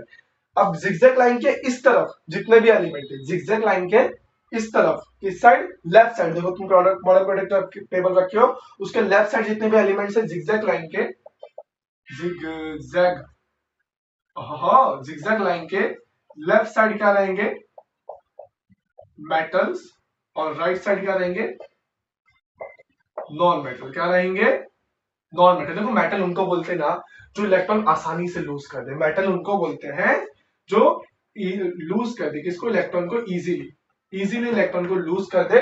और नॉन मेटल उनको बोलते हैं जो इजीली इलेक्ट्रॉन को लूज ना करे, इजीली इलेक्ट्रॉन को लूज ना करे। ये गेन कर सकता है पर लूज ना करे, इजीली लूज कर देता है जो, वो मेटल्स कहलाता है। इजीली इलेक्ट्रॉन को लूज कर दिया। अब इलेक्ट्रॉन होते हैं नेगेटिव चार्ज, जो भी इलेक्ट्रॉन को लूज कर देगा तो क्या बन जाएगा, पॉजिटिव बन जाएगा। तो जिगजैग लाइन के लेफ्ट तरफ क्या होते हैं, मेटल होते हैं, राइट तरफ क्या होते हैं, नॉन मेटल। और जिगजैग लाइन पे जितने भी एलिमेंट्स आते हैं जिगजैग लाइन पे, उसको बोलते हैं मेटलॉइड। जिगजैग लाइन पे, जिगजैग लाइन पे जो जितने भी मेटल्स आते हैं, सॉरी एलिमेंट आते हैं, उनको क्या बोलते हैं हम लोग, मेटलॉइड। तो जिगजैग लाइन पे metalloid, left side metal, right side non metal. अब एफ ब्लॉक के अंदर भी क्या आती है, दो सीरीज आती है, लेंथेनाइड सीरीज, लेंथेनाइड सीरीज और एक्टेनॉइड सीरीज। ये पीरियोडिक टेबल के नीचे बिलो साइड होता है। तो इतनी बातें अगर तुम ध्यान रख लोगे तो स्ट्रक्चर ऑफ पीरियोडिक टेबल का शॉर्ट नोट आएगा, उसमें लिख सकते हो कि 18 वर्टिकल लाइंस, देखो बार बार रिपीट कर रहा हूं ताकि चीजें तुम्हें समझे भी। और ये लेक्चर देखने के बाद अगर एक बार तुम टेक्स्ट बुक रीड करो, तुम सवाल लगाने लाया करो कि तुम अपना सवाल खुद से लिख पाओ। उसको सिर्फ इंग्लिश में कन्वर्ट, और बेसिक इंग्लिश तुम बोलते हैं जनरल इंग्लिश में कन्वर्ट करके साइंटिफिकली लिखना है कि 18 वर्टिकल्स लाइन होती है उसको बोलते हैं हम लोग ग्रुप, 7 हॉरिजॉन्टल लाइन होती है उसको बोलते हैं periods. There are total 118 elements and each element takes one box, एक बॉक्स लेता है, उस बॉक्स में उसका symbol, atomic number, atomic mass number लिखा रहता है। और उसका बोल सकते हो पूरा पीरियोडिक टेबल 4 ब्लॉक्स में डिवाइडेड है, S P D F. S block है ग्रुप 1 और ग्रुप 2 रखा है, डी ब्लॉक क्या रखा है, ग्रुप 3 से ग्रुप 12 तक रखा है, पी ब्लॉक जो है ग्रुप 13 से ग्रुप 18 तक रखा है, एफ ब्लॉक कंटेन किया लेंथेनाइड और एक्टेनॉइड सीरीज कंटेन किया है। जिगजैग लाइन प्रेजेंट होती है पी ब्लॉक में। पी ब्लॉक के लेफ्ट साइड मेटल्स होते हैं, अगर तुमको आंसर आना तो मेटल्स बोल सकते हो, metals are the element which easily lose the electron. And zigzag line के राइट तरफ होते हैं non metals. Non metals are those element which doesn't lose the electron easily, आसानी से इलेक्ट्रॉन लूज नहीं करते, मतलब छोड़ते नहीं इलेक्ट्रॉन को। उन लोग क्या करते हैं, मतलब उन लोग इलेक्ट्रॉन गेन करने की शक्ति होती है। नॉन मेटल्स इलेक्ट्रॉन ले लेते हैं और लोग इलेक्ट्रॉन दे देते हैं। तो लोग ले लेते हैं मतलब देते नहीं अच्छे से, ठीक है। तो लोग इजीली मेटल्स क्या होते हैं, इजीली इलेक्ट्रॉन लूज करते हैं, आगे गिव रीजन में तुम्हें काम आएगा। तो इसका जिगजैग लाइन पे मेटलॉइड होते हैं। ये सारी बातें अगर तुम एक्सप्लेन कर दोगे तो structure of modern periodic table पूरा का पूरा मॉडर्न पीरियोडिक टेबल का एकदम बोलते हैं ना, इसका लॉ पूछ सकता है। लॉ तो मैंने लिखा ही था यहाँ पे, अगर आपने नहीं लिखा तो लॉ क्या पूछेगा इसका, properties of element are periodic function of their, the properties of element are periodic function of their what, किस पे बना है ये, एटॉमिक नंबर पे। इसके पहले वाले जितने भी आए थे ना सबकी प्रॉपर्टी, तीनों जो इसके पीछे देखो तीनों में साथ साथ पढ़ा ले रहा हूँ। इसके पहले डॉबलिनर, न्यूलैंड और कौन आया था, मेंडलीव आया था। उन तीनों की properties of element depends upon their atomic mass number, ठीक है। तो ये ऐसे कुछ स्ट्रक्चर अरेंज किया गया था। अब मैं बाकी सारा पार्ट मिटा रहा हूँ, यही टेबल से तुम्हें ना ट्रेंड्स पढ़ाऊंगा मैं। ट्रेंड क्या होता है, atomic radius, metallic, non metallic property वगैरह इधर पे पढ़ाऊंगा। इतना समझ गया, इतनी बात समझ गई। ग्रुप 1 को अल्कालिन मेटल बोलते हैं, ग्रुप 2 को अल्कालिन अर्थ मेटल बोलते हैं। अच्छा ग्रुप 1 की वैलेंसी सबकी क्या रहेगी, देखो ना सबकी वैलेंसी, देखो तुम सबकी वैलेंसी निकाल के देख लो, इसकी भी एक, इसकी भी एक, इसकी भी एक, सबकी वैलेंसी क्या होती है 1। ग्रुप 2 वालों की सबकी वैलेंसी क्या होती है 2। वैलेंसी 1 मतलब ये एक छोड़ सकते हैं, मेटल्स है ना, एक इलेक्ट्रॉन छोड़ सकते हैं, उनको एक छोड़ना आसान है। अल्कालिन अर्थ मेटल वैलेंसी 2 मतलब दो छोड़ सकते हैं। तो इन सब लोग तुम दो छोड़ देंगे। देखो कभी भी अगर समझ जाओ, मैं कोई भी उठाऊं, एमजी उठाता हूँ, एमजी के पास 2 इलेक्ट्रॉन जाता है, अगर एमजी 2 इलेक्ट्रॉन को छोड़ देगा तो क्या बन जाता है, Mg2+ बन जाता है। तो ये सारी बातें ध्यान में रखो, क्योंकि 2 नेगेटिव Mg अपने अंदर से निकाला है तो वो 2 पॉजिटिव बन गया है, 2 नेगेटिव चार्ज निकल गया। पहले इलेक्ट्रॉन प्रोटॉन इक्वल थे Mg में, जैसे 2 इलेक्ट्रॉन निकल गए तो उसके पास 2 प्रोटॉन ज्यादा हो गए, प्रोटॉन पॉजिटिव होते हैं तो Mg2+। आई होप इतनी बात समझाएगी। अच्छा ठीक है, ग्रुप 18 को ना, इन लोग ग्रुप 18 में जितने भी होते हैं उनको हम नोबल गैस, इनर्ट गैस, ये सब बुलाते हैं। लोग ना स्टेबल होते हैं, लोग क्या होते हैं, स्टेबल होते हैं, स्टेबल होते हैं। इनका इलेक्ट्रॉनिक कॉन्फ़िगरेशन क्या होता है, कंप्लीट होता है, कैपेसिटी इनकी सारी भरी हुई होती है। इन लोग मोह माया से मुक्त है, इन लोग रिएक्शन भी नहीं करते हैं ज्यादा। अच्छा ग्रुप 17 को हम लोग क्या बोलते हैं, ग्रुप 17 को हम लोग हेलोजन फैमिली बोलते हैं। क्या बोलते हैं, हेलोजन फैमिली। देखो बहुत खिचड़ी हो गया है, आई होप समझ रहा रहेगा ग्रुप 1 क्या है, ग्रुप 2 क्या है। आपको अगर इसमें से नोट्स बनाना है, देखो zigzag लाइन लिखा हूं, यही है structure of modern periodic table, यही है मॉडर्न पीरियोडिक टेबल, उसका प्रॉपर्टीज यहाँ पे मैंने लिखा है। और बातें अगर समझी तो तुम रनिंग नोट्स बनाते रहो, ये भी समझ नहीं कि आराम से हम नोट्स बना लेंगे, समझ लेंगे, उसको हाईलाइट करेंगे। रनिंग नोट्स तुम बना सकते हो, अगर जो चीजें समझी है उसको नोट्स में उतारो और टेक्स्ट बुक रीडिंग करो। टेक्स्ट बुक रीडिंग करके सवाल लगाओ, मेन जो होता है तुमको क्वेश्चन लगाने आना चाहिए। सब पढ़ लिए, सब समझ लिए, सब रख लिए, क्वेश्चन ही नहीं हो रहे तो क्या फायदा। तो यहाँ से अगर स्क्रीनशॉट लेना है तो उसका स्क्रीनशॉट ले लो, मैं ऊपर वाला पार्ट रब करके तो मैं ट्रेंड्स बताऊंगा कि क्या होता है लेफ्ट से राइट जाते वक्त, ऊपर से नीचे आते वक्त क्या होता है। तो इतना अगर तुमने लिख लिया है या स्क्रीनशॉट लेना तो स्क्रीनशॉट ले लो, मैं रफ कर रहा हूँ, ठीक है।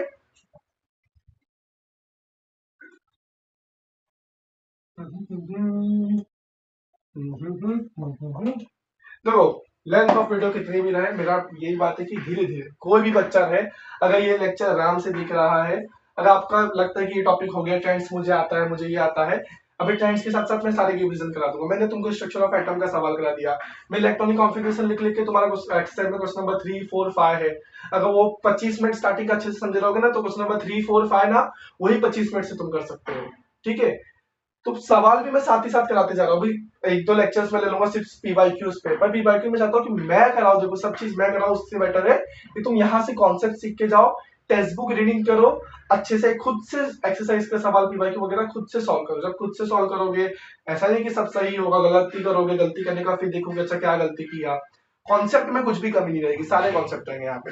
अब मैं अगर ट्रेंड्स की बात कर लूं, ट्रेंड्स देखो 3 पढ़ने हैं। एक पढ़ना है एटॉमिक रेडियस। भाई एटॉमिक रेडियस क्या होता है, पहले देखो एटॉमिक रेडियस को समझ लो, फिर देखेंगे, फिर तो समझ पाएंगे क्या होता है। एटॉमिक रेडियस नहीं होता, क्या होता है तो कुछ नहीं, अभी हमने पढ़ ही लिया है, देखा जाए तो आपको पता नहीं था। अच्छा उसको बोलते हैं एटॉमिक रेडियस, अभी बताता हूँ। ये न्यूक्लियस था, मैंने अभी तुमको शुरुआत में बताया न्यूक्लियस था। अब न्यूक्लियस के बाद क्या होता है, सेल होते हैं। तो न्यूक्लियस से आउटर मोस्ट सेल, अब किसी का आउटर मोस्ट सेल के हो सकता है, जैसे हाइड्रोजन और हीलियम का के है, किसी का एल हो सकता है, किसी का एम हो सकता है। तो न्यूक्लियस से आउटर मोस्ट ऑर्बिट तक के डिस्टेंस को लोग बोलते हैं एटॉमिक रेडियस। और एटॉमिक रेडियस ही क्या बताता है अपने को, एटॉमिक साइज। एटॉम का साइज क्या कौन बताता है, एटॉमिक रेडियस। भाई उसका रेडियस कितना बड़ा है वही क्या बताएगा, उसका एटॉम का साइज बताएगा। दिख रहा है ऊपर आपको, दिख रहा है, ठीक है। तो एटॉमिक रेडियस क्या होता है, डिस्टेंस, मैं इधर लिख देता हूं, distance between nucleus of an atom to its outermost orbit, to its outermost orbit, ये होता है उसका एटॉमिक रेडियस। अब एटॉमिक रेडियस कैसे कम होगा कैसे ज्यादा होगा आप देखेंगे। और दूसरा ट्रेंड देखना है अपने को, मेटेलिक। अब जो मेटल्स होते हैं ना वो इलेक्ट्रोपॉजिटिव होते हैं, जिनके अंदर मेटेलिक कैरेक्टर होता है, जो मेटल्स होते हैं वो बात ध्यान रखो वो इलेक्ट्रोपॉजिटिव भी होते हैं। इलेक्ट्रोपॉजिटिविटी भी उनमें बहुत ज्यादा होती है, यानी इलेक्ट्रोपॉजिटिव होते हैं। और दूसरा देखना है नॉन मेटेलिक, क्या देखना है, नॉन मेटेलिक कैरेक्टर अपने को देखना है। और जो नॉन मेटल होते हैं वो इलेक्ट्रोनेगेटिव भी होते हैं, जो नॉन मेटल होते हैं वो क्या होते हैं, इलेक्ट्रो नेगेटिविटी भी उनमें बहुत ज्यादा होती है, यानी वो इलेक्ट्रोनेगेटिव होते हैं, ठीक है। ये 3 टाइप्स अपने को देखना है। अब जैसे ही हम लेफ्ट से राइट आएंगे, ये लेफ्ट है तुम्हारा, देखो ऐसे ये लेफ्ट है, ये राइट है, जैसे हम लेफ्ट से राइट जाएंगे, देखो पहले एटॉमिक रेडियस की बात करता हूँ। जैसे हाइड्रोजन है, हाइड्रोजन मैंने यहाँ पे लिखा, देखो उसका स्ट्रक्चर बना रहा हूँ, एक इलेक्ट्रॉन उसके अंदर, बराबर, ये केस मैंने बनाया, ये हाइड्रोजन। फिर उसका क्या है, हीलियम है, हीलियम के पास 2 इलेक्ट्रॉन। देखो 2 इलेक्ट्रॉन है तो न्यूक्लियस के अंदर 2 प्रोटॉन भी रहेगा। जैसे जैसे उसका एटॉमिक नंबर बढ़ रहा है तो उसमें एक प्रोटॉन और एक इलेक्ट्रॉन भी ऐड हो रहा है। तो जैसे एक इलेक्ट्रॉन एक प्रोटॉन ऐड होता है, देखो पकड़ के ना इन लोग ऐसे पकड़ के खींचते हैं, पकड़ के खींचते हैं अंदर। एटॉमिक रेडियस क्या होता है, जैसे एक इलेक्ट्रॉन एक प्रोटॉन है तो उन लोग क्या करेंगे, न्यूक्लियर फोर्स, जैसे एक प्रोटॉन ऐड हुआ ना, एक प्रोटॉन ऐड होता है, एक इलेक्ट्रॉन ऐड होता है, जैसे प्रोटॉन ऐड होता है ना तो उनपे पॉजिटिव चार्ज भी बढ़ता है, जैसे एक प्रोटॉन एक इलेक्ट्रॉन ऐड हुआ तो न्यूक्लियर फोर्स बढ़ जाता है, उधर पे ना पॉजिटिव चार्ज बढ़ जाता है। तो इनके बीच में इधर पे भी क्या होता है, एक प्रोटॉन था एक इलेक्ट्रॉन था, एक प्रोटॉन एक इलेक्ट्रॉन एक दूसरे को खींचता है। हाइड्रोजन की तो बात बहुत अलग है, मैंने नीचे वाला भी तुमको बता, देखो लेफ्ट से राइट कहीं पे भी कोई भी पीरियड्स में, अगर मैं लिथियम का बना के दिखा दूं, लिथियम में दो इलेक्ट्रॉन बाहर वाले, दो इलेक्ट्रॉन 2,1 होता है ना, तो दो इलेक्ट्रॉन बाहर और एक इलेक्ट्रॉन इधर पे। अभी किसी को नहीं समझ होगा तो शुरुआत में जाके देखो, ये दो इलेक्ट्रॉन के में रहेंगे, फिर एक एल में रहेगा, फिर उसका क्या है बेरिलियम, दो इलेक्ट्रॉन के में और दो इलेक्ट्रॉन एल में। अब क्या होता है, तो उसके पास एक इलेक्ट्रॉन है, अंदर एक प्रोटॉन है, तो एक ही इलेक्ट्रॉन को प्रोटॉन खींच पा रहा, अभी एक एक लोग ही एक दूसरे को पकड़ के खींच रहे, तो इतना अच्छे से खींच नहीं पाते। इधर तो मैंने डायग्राम बहुत अजीब तरीके से बना दिया, लिथियम का मुझे बेरिलियम का और छोटा बनाना चाहिए था। अब क्या होता है बताऊं, इधर पे एक इलेक्ट्रॉन एक प्रोटॉन, तो एक इलेक्ट्रॉन एक प्रोटॉन तो अच्छे से खींच नहीं पाते अपने आप को, इलेक्ट्रोस्टैटिक फोर्स आता है, एक प्रोटॉन पॉजिटिव चार्ज और नेगेटिव, पॉजिटिव नेगेटिव दूसरे को अट्रैक्ट करते हैं, तो उनके बीच में इलेक्ट्रोस्टैटिक फोर्स आता है। तो एक प्रोटॉन एक इलेक्ट्रॉन इतना अच्छे से एक दूसरे को ना अट्रैक्ट नहीं कर पाते, तो इन लोग का जो रेडियस होता है ना, ये इलेक्ट्रॉन थोड़ा दूरी होता है, तो जैसे दो इलेक्ट्रॉन और अंदर भी दो प्रोटॉन आ जाता है, एटॉमिक नंबर बढ़ता है तो दो इलेक्ट्रॉन आया तो दो प्रोटॉन भी आता है, तो दो इलेक्ट्रॉन दो प्रोटॉन एक दूसरे को अच्छे से खींच लेते हैं। और जैसे और आगे बढ़ोगे, बेरिलियम के बाद एल्यूमिनियम पे आओगे, ये क्या था, लिथियम था, ये बेरिलियम था, तो इसको जैसे एल्यूमिनियम पे आओगे तो एल्यूमिनियम और छोटा हो जाएगा, क्यों छोटा हो जाएगा भाई, क्योंकि एल्यूमिनियम के पास तीन इलेक्ट्रॉन आ जाएगा, तीन लोग एक दूसरे को पकड़ के खींच रहे, तो जो आउटर मोस्ट सेल होता है ना वो न्यूक्लियस से और क्लोजर आ जाता है। जैसे जैसे हम लोग यहाँ पे आते जाएंगे, एटॉमिक नंबर क्या होगा 5 से 6, मतलब बाहर वाले सेल में जो आउटर मोस्ट ऑर्बिट रहेगा उसमें एक इलेक्ट्रॉन और ऐड होगा, एक इलेक्ट्रॉन और ऐड होगा, न्यूक्लियस में भी एक प्रोटॉन और ऐड होगा, एक इलेक्ट्रॉन एक प्रोटॉन ऐड होने की वजह से उन लोग और अंदर एक दूसरे को खींचेंगे, तो खींचेंगे तो उनका जो आउटर मोस्ट सेल है, जो आउटर मोस्ट सेल है वो न्यूक्लियस से क्लोज आएगा, और जैसे वो न्यूक्लियस से क्लोज आएगा तो साफ साफ दिख रहा है उनका डिस्टेंस क्या हो जाएगा, उनका डिस्टेंस छोटा हो जाएगा, उनका एटॉमिक रेडियस छोटा हो जाएगा, एटॉमिक रेडियस छोटा हो गया तो एटॉमिक साइज भी क्या हो जाएगा, छोटा हो जाएगा। तो लेफ्ट से राइट आते वक्त एटॉमिक रेडियस या एटॉमिक साइज, साइज भी बोलेगा तो भी वही बात है, रेडियस बोला तो भी वही बात है, एटॉमिक रेडियस और एटॉमिक साइज क्या होता है, डिक्रीज होता है। क्यों डिक्रीज होता है, while going from left to right and same electron क्या होता है, while going left to right a electron is added to the same cell due to which electrostatic force occurs between, किसके बीच में होता है, प्रोटॉन एंड इलेक्ट्रॉन के बीच में, उसकी वजह से जो आउटर मोस्ट सेल होता है वो क्या हो जाता है, खींच, अभी इलेक्ट्रॉन और प्रोटॉन के बीच में इलेक्ट्रोस्टैटिक फोर्स लगेगा तो क्या करेगा, एक दूसरे को खींच लेंगे, न्यूक्लियर फोर्स बढ़ता है, न्यूक्लियस पे फोर्स बढ़ता है इन द सेंस तुम लोग डाइजेस्ट वगैरह रीड करोगे तो न्यूक्लियस पे पॉजिटिव चार्ज बढ़ता है, पॉजिटिव चार्ज मतलब प्रोटॉन ऐड होता है, जैसे ही 5 हुआ, यहाँ पे देखो 5 इलेक्ट्रॉन हुए, दो इधर पे देखो 2 3 5, 5 इलेक्ट्रॉन हुए ना तो अंदर 5 प्रोटॉन भी आते हैं, और देखो कॉमन सी बात थी, एक एक लोग एक दूसरे को पकड़ के खींचेंगे तो उतना नहीं खींच पाएंगे, इनके बीच में इतना इलेक्ट्रोस्टैटिक फोर्स नहीं होगा, पर दो इलेक्ट्रॉन और दो प्रोटॉन के बीच में इलेक्ट्रोस्टैटिक फोर्स ज्यादा होता है। आगे की क्लास में पढ़ोगे इलेक्ट्रोस्टैटिक फोर्स चार्ज पे डिपेंड करता है, जैसे चार्ज बढ़ता है वैसे फोर्स भी बढ़ता है, यहाँ पे जैसे जैसे इलेक्ट्रॉन और प्रोटॉन यानी चार्ज बढ़े जा रहा है, जैसे जैसे चार्ज बढ़ रहा है वैसे वैसे उनके बीच का क्या हो रहा है, फोर्स भी बढ़ रहा है, जैसे जैसे चार्ज बढ़ रहा है वैसे उनके बीच का क्या बढ़ रहा है, फोर्स भी बढ़ रहा है। ये आगे की क्लास में तुम लोग पढ़ोगे, जैसे अभी तुमने ग्रेविटेशन में पढ़ा था ना, F equal to Gm1 m2 upon r square, बता दे रहा हूँ आगे की क्लास का, वैसे ही इलेक्ट्रोस्टैटिक फोर्स भी होता है Q1 Q2 upon r square, तो जैसे जैसे चार्ज बढ़ता है वैसे वैसे फोर्स भी बढ़ता है, ये आगे के लिए बता दिया। तो क्या हो रहा है यहाँ पे, जैसे जैसे इलेक्ट्रॉन बढ़े जा रहे हैं, मतलब एटॉमिक नंबर आ रहा है, इलेक्ट्रॉन बढ़ रहा है, उनके बीच का इलेक्ट्रोस्टैटिक फोर्स भी बढ़ रहा है, तो आउटर मोस्ट सेल न्यूक्लियस से क्लोज आ जा रहा है। देखो ये इसके ऊपर रीजन है, इसके लिए इतना समय देके मैंने समझाया। लेफ्ट से राइट आते वक्त क्यों एटॉमिक रेडियस डिक्रीज होता है, क्योंकि एक एक इलेक्ट्रॉन ऐड होता है, जैसे जैसे एक एक इलेक्ट्रॉन ऐड होता है वैसे प्रोटॉन भी ऐड होता है, और उसके बीच उसके वजह से उनके बीच का इलेक्ट्रोस्टैटिक फोर्स बढ़ता है, इलेक्ट्रोस्टैटिक फोर्स बढ़ता है, अट्रैक्ट करते हैं एक दूसरे को, अट्रैक्ट करते हैं, जो आउटर मोस्ट सेल है वो न्यूक्लियस से क्लोज आ जाता है, क्लोज आ जाता है तो उनका एटॉमिक रेडियस कम होता है, इसकी वजह से उनका एटॉमिक साइज भी कम होता है लेफ्ट से राइट जाते वक्त। ठीक है, अब देखो मैं बोला जिगजैग लाइन के उस तरफ राइट साइड क्या होता है, जिगजैग लाइन के राइट साइड नॉन मेटल्स होते हैं, तो जैसे ही तुम लेफ्ट से राइट जाओगे नॉन मेटेलिक कैरेक्टर क्या होता है, इंक्रीज होता है, और नॉन मेटल्स क्या थे, इलेक्ट्रोनेगेटिव भी थे, तो इलेक्ट्रोनेगेटिविटी भी क्या होती है, इंक्रीज होती है। पर भाई कॉन्सेप्चुअली समझाऊं तो अब यहाँ पे मेटल्स थे, देखो मैं बताया ना, यहाँ पे इन लोग क्या करते हैं, यहाँ तक तुम देखोगे ना, अगर तुम लिखोगे देखो लिथियम का 2,1 था तो 1 छोड़ दे रहा था, 2,2 था 2 छोड़ दे रहा था, इसका 2,3 था 3 छोड़ दिया था बीते पे, तो कार्बन की बात अलग आती है, वो बीच में आ जाते हैं। 2,4 तो नहीं वो छोड़ते ना ही लेते, वो आगे देखेंगे। फिंगर 2,5 था नाइट्रोजन का, ये छोड़ नहीं रहे थे। नाइट्रोजन 5 इलेक्ट्रॉन दे नहीं रहा था, 3 ले ले रहा था। तो जो नॉन मेटल्स होते हैं वो लेने का काम करते हैं, देने का काम नहीं करते। उन लोग इलेक्ट्रॉन आसानी से लूज नहीं करते हैं। तो जिगजैग लाइन के उस तरफ नॉन मेटल्स थे, तो इसके लिए लेफ्ट से राइट जाओगे तो नॉन मेटेलिक कैरेक्टर क्या होता है, नॉन मेटेलिक कैरेक्टर या नॉन मेटल्स जो होते हैं वो इलेक्ट्रोनेगेटिव भी होते हैं। तो इलेक्ट्रोनेगेटिविटी भी क्या होती है, इंक्रीज करती है। अब कॉमन सी बात, उन लोग इलेक्ट्रॉन आसानी से छोड़ दी, मतलब वहां पे नॉन मेटल्स है, वहां पे नॉन मेटल्स है, तो वहां पे मेटेलिक कैरेक्टर क्या रहेगा, डिक्रीज होगा। और मेटेलिक कैरेक्टर जो होते हैं वो इलेक्ट्रोनेगेटिव, उनकी इलेक्ट्रोपॉजिटिविटी भी ज्यादा होती है, कम होती है। तो कॉमन सेंस अगर मेटेलिक कैरेक्टर वहां पे कम, देखो मेटेलिक और इलेक्ट्रोपॉजिटिव एक ही बात है। जिनका मेटेलिक कैरेक्टर ज्यादा रहेगा वो इलेक्ट्रोपॉजिटिव के अच्छे रहेंगे, जिनका नॉन मेटेलिक कैरेक्टर ज्यादा रहेगा वो इलेक्ट्रोनेगेटिविटी उनकी ज्यादा रहेगी, यानी इलेक्ट्रोनेगेटिव भी अच्छे वाले रहेंगे वो। तो दोनों सेम ही बात है। तो मेटेलिक कैरेक्टर जिनका ज्यादा है वो अच्छे इलेक्ट्रोपॉजिटिव बन सकते हैं। इधर पे लेफ्ट से राइट आते वक्त कॉमन सी बात है, वहां पे मेटल्स तो है नहीं, वहां पे नॉन मेटल्स है। तो इसके लिए मेटेलिक कैरेक्टर इलेक्ट्रोपॉजिटिविटी क्या हो रही है, वहां पे डिक्रीज हो रही है। क्या हो रही है वहां पे, इलेक्ट्रोपॉजिटिविटी और मेटेलिक कैरेक्टर डिक्रीज हो रहा है। देखो वापस से बता रहा हूँ, लेफ्ट से राइट आता वक्त एटॉमिक रेडियस डिक्रीज करता है, और एटॉमिक रेडियस और साइज एक ही बात होती है।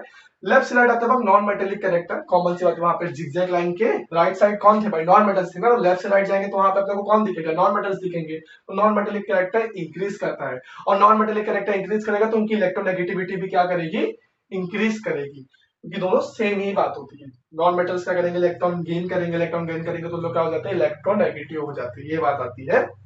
अब उस तरफ जाते वक्त अपने को जिगजैग लाइन के उस तरफ नॉन मेटल्स दिख रहे हैं, मेटल्स दिख नहीं रहे हैं, तो वहां पे जाते वक्त क्या होगा, मेटेलिक कैरेक्टर डिक्रीज होगा, क्योंकि मेटल्स तो सारे यहाँ है ना, तुम वहां जा रहे हो तो मेटल्स तो पीछे छूट जा रहे हैं। और मेटेलिक कैरेक्टर अगर डिक्रीज होगा तो उसका उसके साथ ही जो आता है इलेक्ट्रोपॉजिटिविटी वो भी क्या होगा, डिक्रीज होगा। अब बात करते हैं ऊपर से नीचे आते वक्त, ये 3 बात ध्यान में रखो, बहुत सवाल इस पर, ठीक है, बहुत सारे सवाल हैं। अब जैसे हम लोग ऊपर से नीचे आएंगे तो एटॉमिक रेडियस इंक्रीज होता है, यानी साइज एटम्स के इंक्रीज होते हैं। देखो उस पे सवाल कैसे बनेंगे, तुमको लाइन से एटम्स दे देंगे, बोलेंगे किसका है एटॉमिक रेडियस ज्यादा है, किसका कम है, तो तुमको देखना पड़ेगा कौन एटॉमिक रेडियस किसका ज्यादा रहेगा। अगर ऐसे दे दिए तो जो राइट साइड रहेगा, कौन मेटेलिक कैरेक्टर किसका ज्यादा रहेगा, जो ज्यादा लेफ्ट साइड रहेगा। तो वो सारी चीजें तुम्हें यहाँ ट्रेंड से देखनी पड़ेगी, और 20 एलिमेंट्स में तुमको घुमाएंगे, ठीक है। अब ऊपर से नीचे तो एटॉमिक रेडियस इंक्रीज क्यों करता है भैया, इंक्रीज इसलिए करता है क्योंकि सीधा सेल ही ऐड हो जाता है ना। देखो यहाँ पे हाइड्रोजन का के सेल, लिथियम का 2 सेल, सीधा नया एक सेल ही ऐड हो जा रहा है, एक नया चक्कर ही मार ले रहा है सेल, एक नया इलेक्ट्रॉन के लिए एक नया घर ही बन जा रहा है, एक नया ऑर्बिट बन जा रहा है।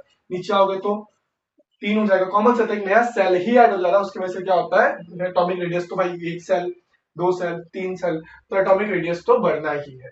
अब जब ऊपर से हम लोग नीचे आते हैं ना, तो देखो इसके पास एक इलेक्ट्रॉन थे, इसके पास एक इलेक्ट्रॉन थे, इसके पास एक इलेक्ट्रॉन थे। तो बात करते हो तो जब स्क्रीनिंग इफेक्ट होता है, स्क्रीनिंग इफेक्ट मतलब ये एक इलेक्ट्रॉन डायरेक्टली न्यूक्लियस से एकदम करीब था, डायरेक्टली न्यूक्लियस के एकदम करीब था, तो आसानी से लूज, इधर पे न्यूक्लियस के एकदम करीब था ये। देखो एकदम बीच में कोई भी नहीं है, ये प्रोटॉन है, ये क्या है, इलेक्ट्रॉन है। प्रोटॉन इलेक्ट्रॉन के बीच में कुछ भी दीवार नहीं है, तो लोग आराम से एक दूसरे के ऊपर फोर्स लगा सकते हैं। तो ये इलेक्ट्रॉन का निकलना इतना आसान रहेगा क्या, नहीं, क्योंकि इन दोनों एकदम करीब करीब है, इनके बीच में दीवार नहीं है, तो इन लोग के बीच का फोर्स जो रहेगा ना, अट्रैक्शन फोर्स बहुत ज्यादा रहेगा, पकड़े रहेंगे एक दूसरे को।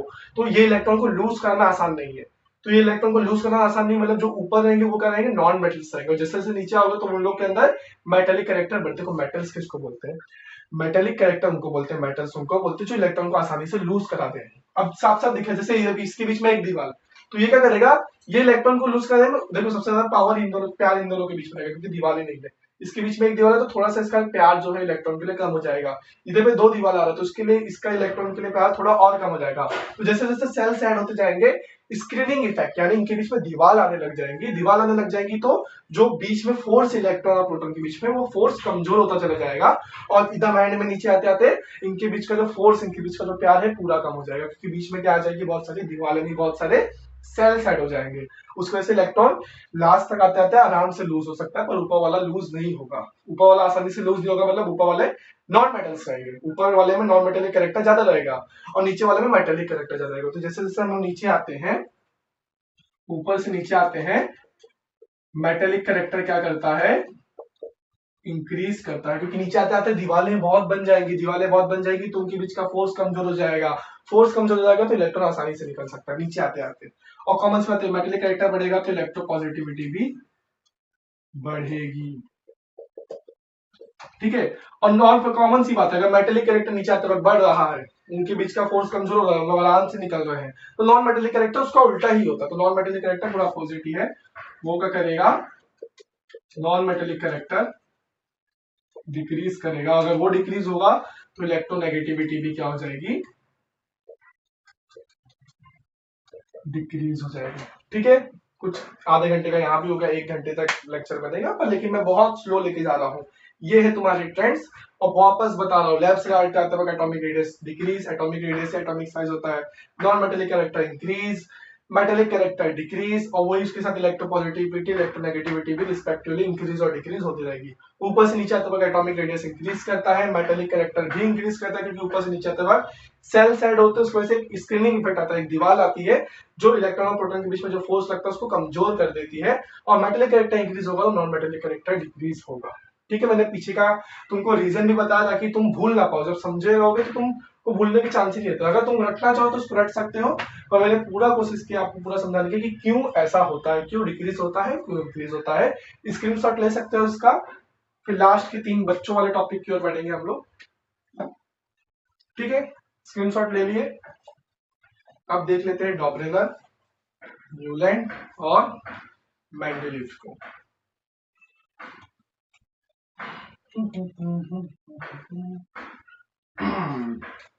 अब देखो भैया, डॉबरेनर ट्रायड्स, डॉबरेनर ट्रायड्स, डॉबरेनर ने क्या किया था, मतलब एलिमेंट्स को 3-3 के ग्रुप में बनाया था। कितने के ग्रुप्स में बनाया था, 3 के ग्रुप्स में, 3 के ग्रुप्स में।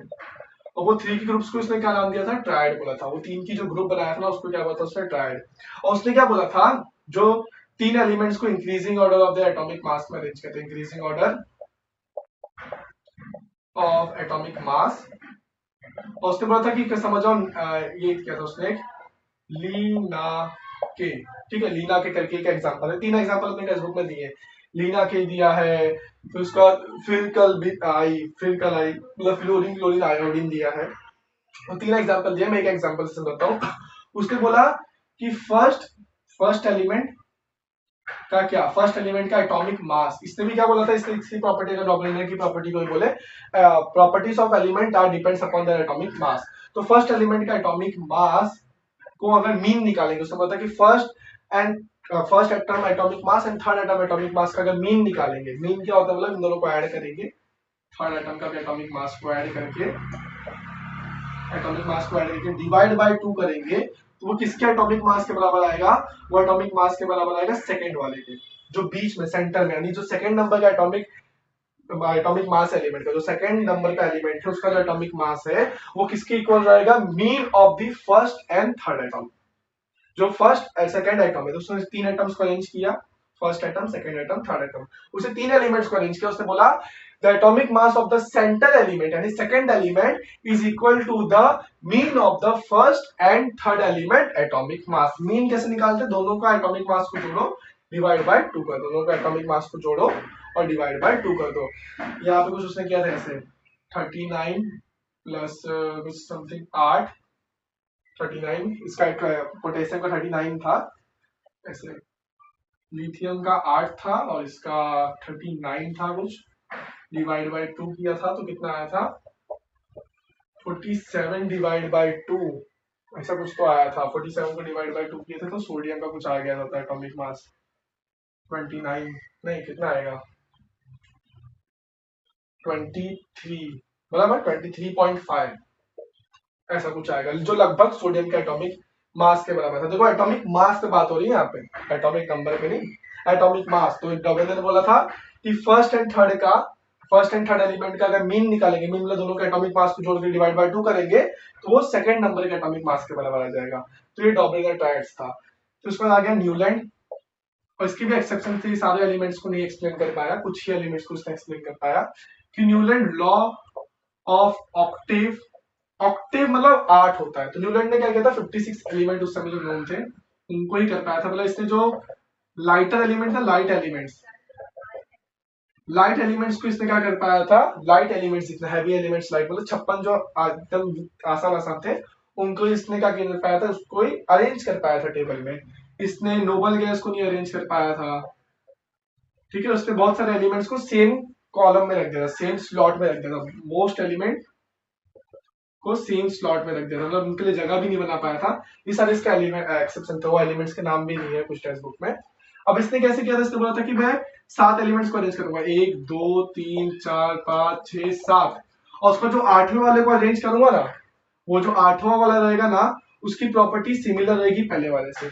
The 8th element in the slot, the 8 element in the sequence, जो सीक्वेंस उस पर लगाया था, have the same chemical and same या सिमिलर बोला था उसमें, ठीक है, similar chemical and physical property with respect to one. मतलब जो 8वां वाला रहेगा वो सेम केमिकल या फिजिकल प्रॉपर्टी दिखाएगा किसके जैसा, फर्स्ट वाले जैसा। तो इसमें लॉ ऑफ ऑक्टेव वाला इधर सुरो की बात किया था, उसमें कैसे सा रे गा मा पा धा नी, और फिर से सा आ जाता है, देखो रे। उसे बोला जैसे सुर में 7 सुर के बाद 8वां सुर रिपीट होता है, वैसे यहाँ पे भी प्रॉपर्टीज 7वें एलिमेंट के बाद जो 8वें एलिमेंट की प्रॉपर्टी रहेगी, जो 8वां एलिमेंट रहेगा सीक्वेंस में, उसकी प्रॉपर्टी सेम रहेगी किसकी जैसी, फर्स्ट वाले जैसी। ये बात की थी, पर इसने 56 एलिमेंट्स को बता पाया था। लाइट एलिमेंट्स, नोबल गैस के बारे में तो उसने कुछ भी नहीं बता पाया था, और बहुत सारे एलिमेंट्स को सेम स्लॉट में रख दिया था, तो वो भी इसके क्या थे, एक्सेप्शन थे। फिर आ जाते हैं अपने मेंडलीव भैया।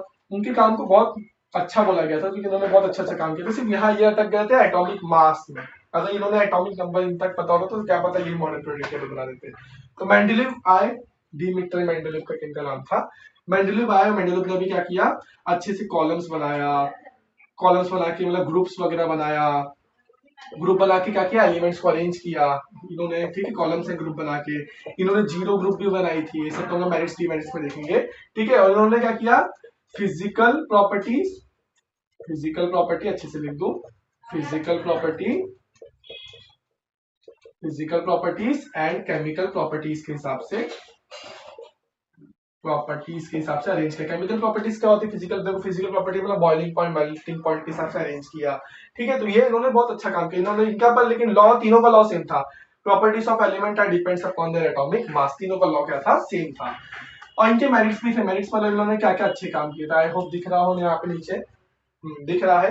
तो मेरिट्स इनके 3 अच्छे काम थे। पहला अच्छा काम इन्होंने किया था बेरिलियम का, बेरिलियम का एटॉमिक नंबर को रिवाइज किया था, रिवाइज मतलब करेक्ट किया था इन्होंने। बेरिलियम का पहले एटॉमिक नंबर बोलते थे 14.07, और 14 जो एटॉमिक मास, देखो एटॉमिक मास के हिसाब से, जैसे अगर मॉडर्न पीरियोडिक टेबल देखा ना, एटॉमिक नंबर के हिसाब से अरेंज किए, तो इधर पे एटॉमिक मास के हिसाब से अरेंज किए थे। तो बेरिलियम का 14 मानते थे पहले को, तो 14 मतलब बहुत आखिरी, मतलब बहुत बीच, बोरॉन होता है, बोरॉन के बाद आता था, जैसे बोरॉन का कम है, 14 से कम है बोरॉन का। तो इन्होंने बोला भाई बेरिलियम का 14 होता ही नहीं है, बेरिलियम का जो करेक्ट होता है वो कुछ 9 पॉइंट समथिंग 7 इन्होंने बताया था, 9.7 समथिंग होता है, 14.7 नहीं होता है, 9.7 समथिंग, 9.7 ही बताया था। उसकी वजह से बोरॉन जो था, सॉरी बेरिलियम जो था वो बोरॉन से पहले आ गया। सोचो इधर पे बोरॉन का एक मान लेते 11-12 कुछ है, पहले 14.7 था बेरिलियम, तो उसके बाद आता था। फिर से उसको करेक्ट किया, बोला 14.7 होता ही नहीं, तुमने गलत जगह रखा है उसको, उसका तो होता है कुछ 9.7 की 7.9, उसका ये होता, तो उसको उठा के सीधा पीछे रख दी, तो बोरॉन से पहले प्लेस होने लगा। तो पहले उन्होंने बहुत सारे एटॉम्स के एटॉमिक मास नंबर को रिवाइज किए थे। दूसरी बात, इन्होंने प्रेडिक्शन किया था भाई, ज्योतिष थे, इन्होंने प्रेडिक्ट किया था, 3 स्पेस छोड़ के रखा था, और उधर पे इन्होंने प्रेडिक्शन किया था कि ये 3 एलिमेंट जरूर आएंगे। कौन से थे वो 3 प्रेडिक्शन इनके, एका बोरॉन, एका सिलिकॉन, एका एल्यूमिनियम, एका बोरॉन, एका सिलिकॉन, एका एल्यूमिनियम। एका सिलिकॉन से फिर आगे जाके जर्मेनियम बना था, एका एल्यूमिनियम से बना था गैलियम, इससे आगे जाके गैलियम बना, इससे जर्मेनियम बना, और इससे भी कुछ तो बोरॉन से भी एक एलिमेंट बना था, क्या कुछ तो बना था, ध्यान में नहीं आ रहा है। तो जर्मेनियम, गैलियम, और इसका भी कुछ तो अच्छा नाम था, देख सकते हो टेक्स्ट बुक में। तो 3 इन्होंने, एका बोरॉन, एका सिलिकॉन, एका एल्यूमिनियम, जगह छोड़ के रखी थी, बोले थे कि एलिमेंट्स बनेंगे। और इसका एटॉमिक नंबर भी जो दिया था ना, एटॉमिक मास नंबर जो दिया था, इन तीनों का predict, atomic mass number, properties वगैरह सब प्रेडिक्ट किया था, एक टेबल भी देके रखा है 300, एका एल्यूमिनियम पे देके रखा है, और सारी प्रॉपर्टीज भी मैच की थी, मतलब बोले थे कि ये 3 डब्बा खाली रखो, यहाँ पे ऐसे ऐसे करके ये प्रॉपर्टी वाले एलिमेंट आएंगे, और आए थे। तीसरा इनका अच्छा काम था, नोबल गैस से इसके लिए, इनर्ट गैसेस के लिए उन्होंने क्या करके रखा था, जीरो ग्रुप बना के रखा था। जीरो ग्रुप बना के रखा था, मतलब एक अलग से ग्रुप बना के रखा था। बोले थे जितने भी कैसे एकदम जो रिएक्ट नहीं करेंगे, जो स्टेबल एलिमेंट्स आएंगे ना, उनके लिए नोबल गैसेस के लिए इनर्ट गैसेस जो किसी के साथ रिएक्ट नहीं करेंगे, उनके लिए अलग से एक जीरो ग्रुप बना के रखा था, पूरा का पूरा ग्रुप दे दिया था कि कोई भी आएगा इसमें डाल देना। ठीक है, तो ये तीन उनके मेरिट्स थे। अब डीमेरिट्स भी बहुत थे। डीमेरिट्स मतलब डिसएडवांटेज, पर लेकिन उस समय उनको पता नहीं था। पहले तो उन्होंने कोबाल्ट एंड निकल का ना, पहला तो यही था, कोबाल्ट एंड निकल का एटॉमिक मास सेम था। अब एटॉमिक मास सेम है तो दोनों को सेम जगह, तो समझो अब तुम लोग वजन के हिसाब से किसी को खड़ा कर रहे हो और दो लोगों का वजन सेम आ गया, तुमको क्या एक ही जगह खड़ा करोगे? तो उसके लिए इन दोनों की प्लेस के लिए बहुत एम्बिग्यूटी करके बड़ी हुआ। एम्बिग्यूटी मतलब बहुत कंफ्यूजन सी हो गई, क्योंकि दोनों का एटॉमिक मास बहुत सेम था। एटॉमिक मास जो था दोनों का बहुत सेम था, एटॉमिक मास बहुत सिमिलर, बहुत लगभग लगभग सेम था। अब दूसरी बात करें तो आइसोटोप्स की। अब आइसोटोप्स को प्लेस करने में बहुत प्रॉब्लम हो गई। आइसोटोप्स क्या होते हैं? आइसोटोप्स वो होते हैं इनका एटॉमिक नंबर तो सेम होता है, जैसे कार्बन 12 भी है, कार्बन 13 भी है, कार्बन 14 भी है। कार्बन का एटॉमिक मास 12 भी है, कार्बन का एटॉमिक मास 13 भी है, कार्बन का एटॉमिक मास 14 भी। सिर्फ इनका atomic number same. Atomic number same मतलब कार्बन का एटॉमिक नंबर सबको पता है क्या होता है, hi hello listen B B C, क्या होता है? 6 होता है, 2,4। ठीक है, तो 6 होता है, सबका एटॉमिक नंबर तो सेम है पर एटॉमिक मास सबका अलग अलग है। अब कार्बन उठाया इन्होंने, देखा अरे कार्बन 12, तो इसको 12 वाले जगह रखे, अरे यही तो कार्बन है, कार्बन 12 कार्बन 13 भी हो गया। तो आइसोटोप्स को प्लेस करने में बहुत प्रॉब्लम होने लगी। आइसोटोप्स के बाद ना एक प्रॉब्लम आ गई, देखो atomic mass number, atomic number तो बहुत प्यारा होता है, 1, एक electron, 2 electron, 3 electron, 4 electron. Electron को तोड़ के नहीं डाल सकते ना हम लोग, चार्ज का फंडामेंटल का चार्ज को हम लोग तोड़ के नहीं दे सकते कि किसी को आधा फ्रैक्शन में चार्ज नहीं दे सकते हो, किसी को आधा इलेक्ट्रॉन दे दिए, किसी को पौना इलेक्ट्रॉन दे दिए। तो चार्ज एकदम होल नंबर में आते हैं, 1 2 3 4 5 सीधे से होल नंबर्स में आते हैं चार्ज। पर एटॉमिक मास नंबर की जहां बात आई ना, एटॉमिक मास नंबर, मास तो क्या है भाई, वजन पॉइंट्स में भी हो सकता है, फ्रैक्शन में भी हो सकता है। तो अगर किसी का एटॉमिक नंबर 11 है तो उसके बाद समझो 15.5 वाला आया। अब इसके बीच में कितने सारे पॉसिबल हो सकते हैं, उन्होंने तो एक दो ही तुक्का लगाया ना कि यहाँ खाली छोड़ दो, यहाँ खाली छोड़ दो, वैसे कितने खाली छोड़ने लग जाएंगे भाई। 11 से लेके 15.5 तक इनफाइनाइट नंबर्स होते हैं। कैसे भैया इनफाइनाइट होते हैं? 11.001, 11.002, 11.003, ऐसे लेके चले जाओ, कितने सारे नंबर्स आ सकते हैं। तो इसकी वजह से तीसरा एटॉमिक नंबर, टू हैवी, देखो बोल सकते हैं टू हैवी एलिमेंट्स के बीच में, टू हैवी एलिमेंट्स के बीच में कितने एलिमेंट्स आएंगे वो बताना मुश्किल था। और चौथा जो इनका था डीमेरिट्स, तो मैं बोलूंगा मॉडर्न पीरियोडिक टेबल का है, position of hydrogen, position of hydrogen. Hydrogen की पोजीशन आज तक नहीं बता पाए। देखो कुछ लोग बोलते हैं हाइड्रोजन ग्रुप 1 का है, कुछ लोग बोलते हैं हाइड्रोजन ग्रुप 17 का है। क्यों भैया? देखो हाइड्रोजन के पास क्या होते हैं, सिर्फ और सिर्फ एक इलेक्ट्रॉन होते हैं। तो हाइड्रोजन अगर एक इलेक्ट्रॉन छोड़ देगा तो हाइड्रोजन H प्लस बन जाता है। और H प्लस कौन होता है, मतलब इलेक्ट्रॉन छोड़ने वाला काम कौन करता है? ग्रुप 1 वाले करते हैं। तो जब हाइड्रोजन छोड़ देगा एक इलेक्ट्रॉन तो ग्रुप 1 जैसा बिहेव करेगा, रिएक्शन में भी ग्रुप 1 जैसा काम करेगा। कैसे NaCl होता है तो ये HCl भी बनता है, ऐसे रिएक्शंस भी देके रखे हैं। जैसे Na प्लस, Na भी ग्रुप 1 का ही है ना, वो Cl के साथ रिएक्ट करे तो NaCl बनाता है, वैसे ही H प्लस Cl के साथ रिएक्ट करके HCl भी बनाता है। पर लेकिन जब वो इलेक्ट्रॉन छोड़ रहा है, पर अगर वो इलेक्ट्रॉन ले रहा है, किसी से एक इलेक्ट्रॉन ले रहा है, तो बनाता है H माइनस। और H माइनस कौन बनाता है? H माइनस ग्रुप 17 वाले बनाते हैं। ग्रुप 17 वाले क्लोरीन, फ्लोरीन, उन लोग क्या कहते हैं, देखो उन लोग के पास 7 होता है ना, क्या होता है 2,7 होता है क्लोरीन का। अब क्लोरीन क्या करेगा, एक ले लेगा तो Cl माइनस बन जाता है। जब हाइड्रोजन एक ले लेता है, एक लेके भी तो हाइड्रोजन सेटिस्फाई होगा, जब एक ले लेगा तो उसका 2 हो जाएगा, वैलेंसी किसके जैसा हो जाएगा, फुल हो जाएगा भाई, केस उसका मतलब क्या हो जाएगा, कंप्लीट। और एक छोड़ देगा तो भी वो इलेक्ट्रॉन से मुक्त हो जाएगा, जीरो होना भी सही है। एक इलेक्ट्रॉन छोड़ दिया भाई, मुझे झंझट से हट गया। और अगर एक इलेक्ट्रॉन ले लिया तो भी तो क्या उसकी कैपेसिटी फुल हो जाएगी, उसकी कैपेसिटी क्या हो जाएगी, फुल हो जाएगी। तो पोजीशन ऑफ हाइड्रोजन ग्रुप 1 का है, ग्रुप 17 का है। आज तक साइंटिस्ट इस पे लड़ रहे हैं, पर डीमेरिट ऑफ मेंडलेव में दिया है तो ठीक है भाई। मॉडर्न पीरियोडिक टेबल का भी डीमेरिट है, आया तो तुम लिख सकते हो, ठीक है। इतनी बात समझी। अब टेक्स्ट बुक के एंड में डू यू नो बॉक्स में एक लास्ट बात दी है, वो देख सकते हैं। देखो इसके पास शॉर्ट नोट्स वगैरह आएगा, तुम लोग लिख सकते हो, इसका स्क्रीनशॉट ले लो, लेना है तो 1 2 3। भले लेक्चर मुझे लग रहा है कि 1 घंटे के ऊपर, मेरा टारगेट था 1 घंटे तक खत्म करने का, पर मैंने बहुत स्लो लिया लेक्चर को ताकि सारे बच्चे कनेक्ट कर पाए। हाँ, नोट्स वगैरह तुम देखो, रीड करो, टेक्स्ट बुक रीड करो, खुद से आंसर लिखने का ट्राई करो। कॉन्सेप्ट साइंस, केमिस्ट्री, फिजिक्स, अभी मैं ईवीएस वगैरह की बात करूँ तो उसमें होता भी ठीक है, थियोरेटिकल पार्ट है, पहले समझो क्या चीज हो रही है। जितना अगर तुम रटने जाओगे तो कितनी ही चीजें रटोगे यार, कितनी चीज रट पाओगे, ठीक है, मशीन थोड़ी हो तुम। अब उसके बाद लास्ट में ग्रेडिएशन ऑफ हेलोजन फैमिली दिया है, ग्रेडिएशन ऑफ हेलोजन फैमिली। अब हेलोजन फैमिली में क्या होता है बताओ, जैसे ही तुम ऊपर से नीचे आते हो, ठीक है, फिर ग्रुप हेलोजन फैमिली किसको बोलते हैं, मैंने स्टार्टिंग बताया था, हेलोजन फैमिली ग्रुप 17 को बोलते हैं। ग्रुप 17 में जितने भी एलिमेंट्स आते हैं उनको क्या बोलते हैं, हेलोजन फैमिली। तो उसको याद करने का ट्रिक क्या है, फिर कल बिरयानी आई, फिर कल बिरयानी आई, ये याद करने का ट्रिक है। तो फिर फ्लोरीन और क्लोरीन, फ्लोरीन और क्लोरीन जो होते हैं ना वो गैसेस के फॉर्म में होते हैं। किस फॉर्म में होते हैं, गैसेस के फॉर्म में, रूम टेम्परेचर पे। हाँ, अब जो ब्रोमीन होता है ना वो लिक्विड के फॉर्म में होता है, जो ब्रोमीन होता है वो लिक्विड के फॉर्म में होता है रूम टेम्परेचर में, और जो आयोडीन होता है वो सॉलिड के फॉर्म में होता है रूम टेम्परेचर में। तो एट रूम टेम्परेचर मतलब जो रूम 27 डिग्री कुछ होता है उसमें फ्लोरीन क्लोरीन गैस के फॉर्म में होते हैं, ब्रोमीन जो होता है वो लिक्विड के फॉर्म में होता है, और आयोडीन जो होता है वो सॉलिड के फॉर्म में होता है। स्टेट्स ऑफ मेटल 3 स्टेट्स होते हैं हर एलिमेंट के, सॉलिड लिक्विड और गैस। और एक और बात डू यू नो बॉक्स के अंदर देके रखी है, एक तो बोल के रखा है कि यूरेनियम जो है, यूरेनियम मतलब 92, इसका एटॉमिक नंबर क्या है, एटॉमिक नंबर है 92। इसके बाद 93 से लेकर के 118 तक जितने भी एलिमेंट्स हैं वो सारे के सारे एलिमेंट्स क्या है, मैन मेड। वो सारे एलिमेंट्स को किसने बनाया है, मैन ने, मतलब आर्टिफिशियली हमने बनाया है। कितना, 92 के बाद। और ये सब रेडियो एक्टिव है, सारे एलिमेंट्स क्या है, यूरेनियम खुद एक रेडियो एक्टिव है पर वो मैन मेड नहीं है।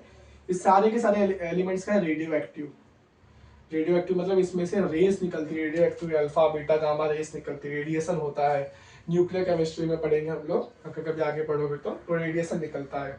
और एक और बात लास्ट के साथ ड्यूइंग बॉक्स के अंदर देके रखी है, ग्रुप 2, इसका नाम क्या था, अल्कालिन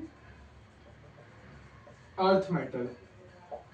जो अल्कालिन अर्थ मेटल होता है ना उसमें भी जब ऊपर से नीचे आओगे, बेटा मांगे कार स्कूटर बाप राजी, ठीक है, बेटा मांगे कार स्कूटर बाप राजी, बेरियम तक होता है, बेरिलियम मैग्नीशियम कैल्शियम स्ट्रोंटियम और बेरियम, ठीक है, बाप राजी। अब इसमें जब ऊपर से नीचे आओगे, तो ऊपर से नीचे आओगे मतलब जब ऊपर से नीचे आओगे ना तो रिएक्टिविटी क्या होती है, इंक्रीज होती है। रिएक्टिविटी क्या होती है इनकी, इंक्रीज होती है। इंक्रीज मतलब कैसे, अब जो बेरिलियम है ना, बेरिलियम वो वाटर के साथ रिएक्ट नहीं करता, इसकी देखो ऊपर से नीचे आता है रिएक्टिविटी, रिएक्टिविटी मतलब किसी के साथ रिएक्ट करने की शक्ति बढ़ती है। अब बेरिलियम जो है ना किसी के साथ रिएक्ट नहीं करता, मतलब किसी के साथ मतलब वाटर के साथ रिएक्ट ही नहीं करता है। अब जो मैग्नीशियम है ना वो पानी जब स्टीम के फॉर्म में होता है, भाप के फॉर्म में होता है, तब उसके साथ रिएक्ट करता है।